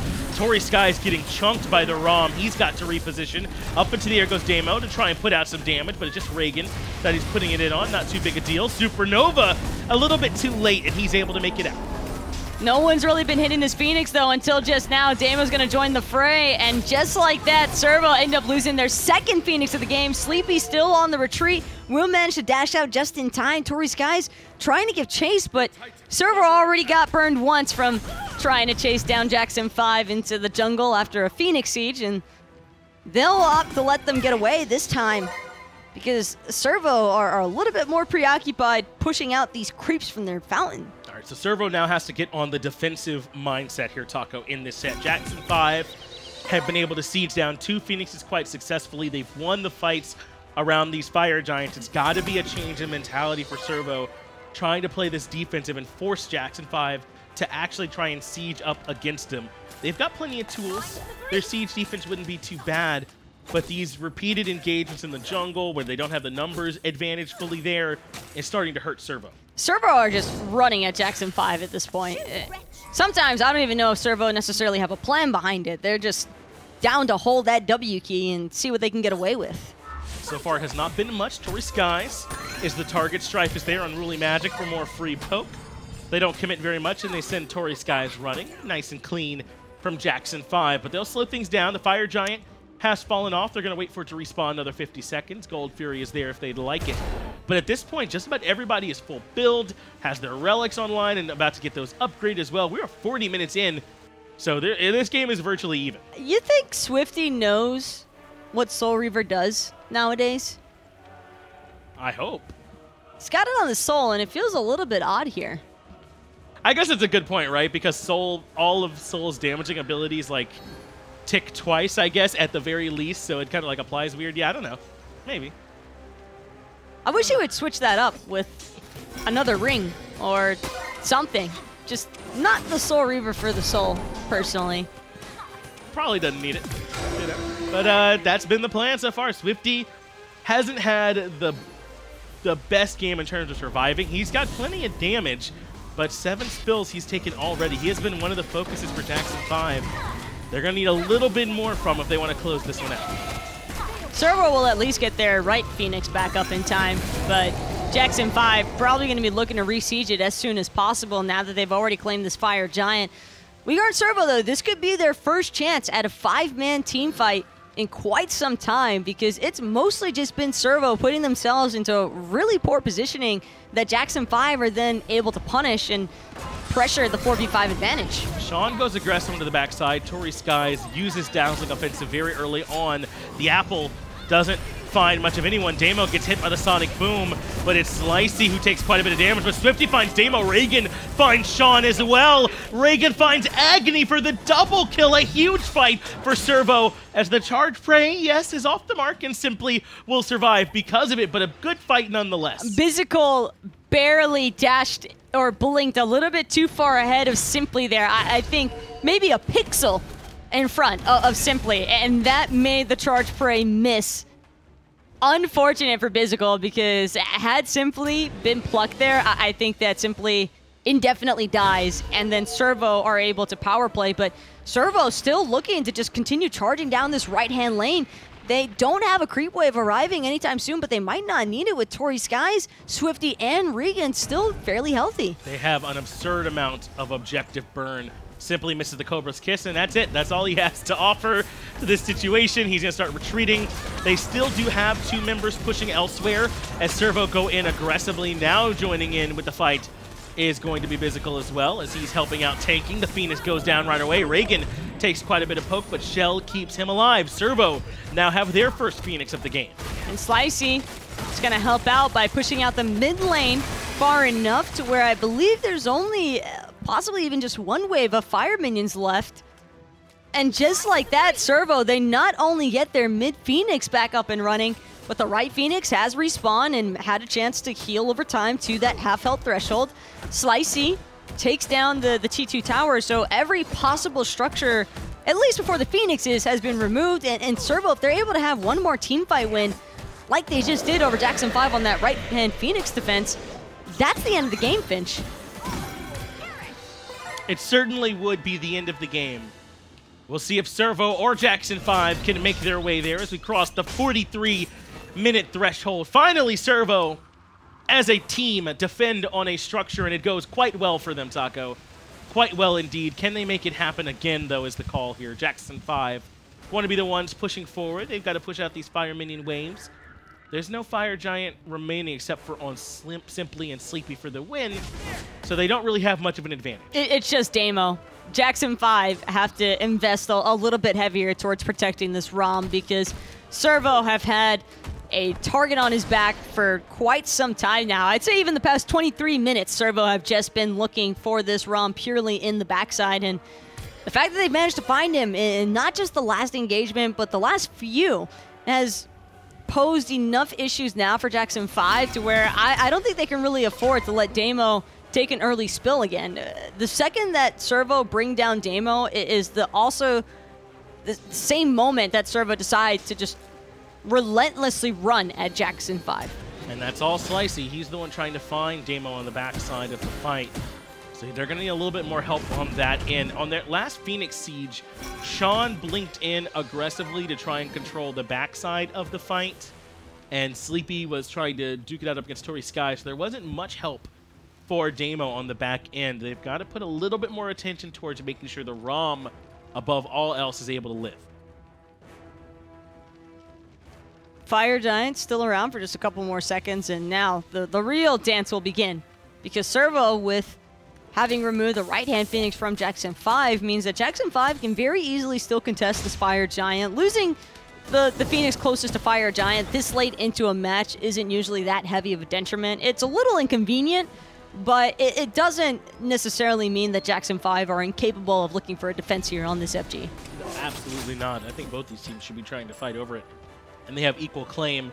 As Oceania, it won't be either of these two teams, but Oceania will be playing up against, I believe, NA 5th seed is where they're going to be going with, the one that makes out of this into the placement stage bracket. So not an easy task, you know, very likely going up against an LG or a Trifecta, CLG, someone along that level, whoever it is that makes it out. That's what all these teams have been battling towards, is trying to make it to that placement stage event. A tough fall split, though, means that certainly won't be on the horizon for these two teams, but still trying to close the split out strong with a win. I think Atletico has been a great starting point, though, for Oceania in their turn towards competitive play, because Atletico, while they're undefeated, have helped out Jackson 5 and Servo, I think, a lot from scrimming. I'm sure that these teams just are able to adapt a little bit better to higher levels of play now because of the fact that Atletico is bringing in that international experience to the OCE region. Definitely going to help them out and make all the teams a little bit better once they're able to bring that back and help them all compete. It's Jackson 5, though, with control around the Fire Giant pit. Tory Skies goes in aggressively. Taunt is there from Sleepy to lock him down, and Sean, one more time, goes to the back line to stun them out. But look at where Slicey is. He's trying to find an angle to get to the backside. They pluck back in Sean. The whole team fight's confused, and Slicey tries to come in the backside but can't find anything there and just runs away. Nicely spotted out by Simply. Simply looking to play defense here for Agony, but it looks like a creep wave could have possibly slipped by. No. Damo making sure that Servo are going to have to work just a little bit harder here for that Phoenix Siege. Simply just backed, who's not going to be here for the fight as Tory Skies is low. This time the apple hits home. It doesn't quite kill him through the shell, though, as Bizical finds Damo on the back end. Reagan has Aegis keeping alive, but Sonic Boom rips through, and Bizicle finds Agni as well. The charge prey for the lockdown on Itchy Boy Sean. Regan finds one more kill, a killing spree for the Hachiman, and now it's only Simply and Sleepy left to try and defend. Servo, 5 members strong, all the burn you could want, gonna try and push in for the end. Finch, this might just be a heartbreaking loss for Jackson 5, Feels and bad, man. I think it's gonna come solely off the back of Jackson 5 paying a little bit too much hesitation towards Servo's defenses. I think that they had a couple of solid opportunities to end, most notably after they finished sieging that mid-Phoenix, or even the right Sam Phoenix the first time around. I know they didn't have their Hunter, but a little bit of poke onto the Titan could have gone a long way. Certainly could have made things easier for them as they group up to make their final push. No one paying attention to Swifty, not at this point, turns his attention back to try and find Simply on the back end. Titan still has him in the focus, but Reagan finds Simply falls as well. Deicide comes out for Slicey. Servo, it was not in the control their whole game, but they take the set in 48 minutes. I think Servo were just a little bit more of the experienced team in this situation. Jackson 5 just unable to fully capitalize off of every single one of their power play moments, and in the end, Servo with a great turnaround. Servo were absolutely able to get it done. I feel like a lot of it, I want to give credit to Slicey. He did a good job looking to the backline, trying to find Demo. Maybe not perfect towards the end, but he did a great job for them. Tory Skies was excellent bait as well. They committed a lot into him every time they saw him. I think that was the problem, though, was just way too much attention paid towards this Amaterasu, and even then, towards the very end, I thought Tory Skies was in the middle of suiciding because his health was just evaporating from Demo, and he was still charging forward. And I'm amazed and also a little bit confused that he didn't end up dying there, but I think at the end, Tory's guys just expecting his team to have the necessary follow-up that even if he had fallen in that instance, he trusted the rest of Uyghur and Servo to bring down the entirety of Jackson 5. Yeah, I believe he had to use the solo shell to keep himself alive, at least from the apple that was sitting on top of him, but a very strong performance from Uyghur and Servo, really from Jackson 5 too. I don't think either of these games were particularly easy or one-sided for either one of these teams, but it ends up being a win for Uyghur and Servo. I believe that was their first win of the split as well, so they should be relatively even now with Jackson 5, who I think are 1-5 at this point, I believe. Yeah, like we were touching on at the end there, Atletico being the leading team over in Oceania. They're a little ways ahead, and Insight as well is a close second to that team. I believe those two are still continuously trying to battle it out to see who actually is going to end up coming to Worlds, or at least to the placement stages. Yeah, I'm not 100%. I think if Insight were to have beaten Atletico, I think maybe there was a chance, but Atletico's certainly the ones out in front. So it would have been very exciting to see. Apparently, Insight were able to actually grab that win, get the 2-1 over Atletico. So they'll be having a tiebreaker to try and settle that one out. Very interesting over here in Oceania. Not easy at all to know who that representative is going to be. Things are heating up pretty heavily, and it's exciting to see for the region. I'm really interested to see what happens for them also at the placement rounds because, like we mentioned, with the double elimination format for those placement stages, it'll be cool to see the international teams battle it out with even SML and the other SPL teams from NA and EU. That's right. We mostly see them up against the very top of the SPL, but now we're seeing them against some of the bottom teams and the SML. Should be very interesting, some very exciting, very close matches I expect that we'll be seeing, but that'll be happening a little bit later on. That is going to do it, though, for the Global Series today. SPL is going to be happening a little bit later on. I believe we have Energy SK, a very important set, at least in terms of standings, so a lot to be seen later on. Make sure that you're right back here for the SPL. Should be starting up shortly, and as always, thanks for watching.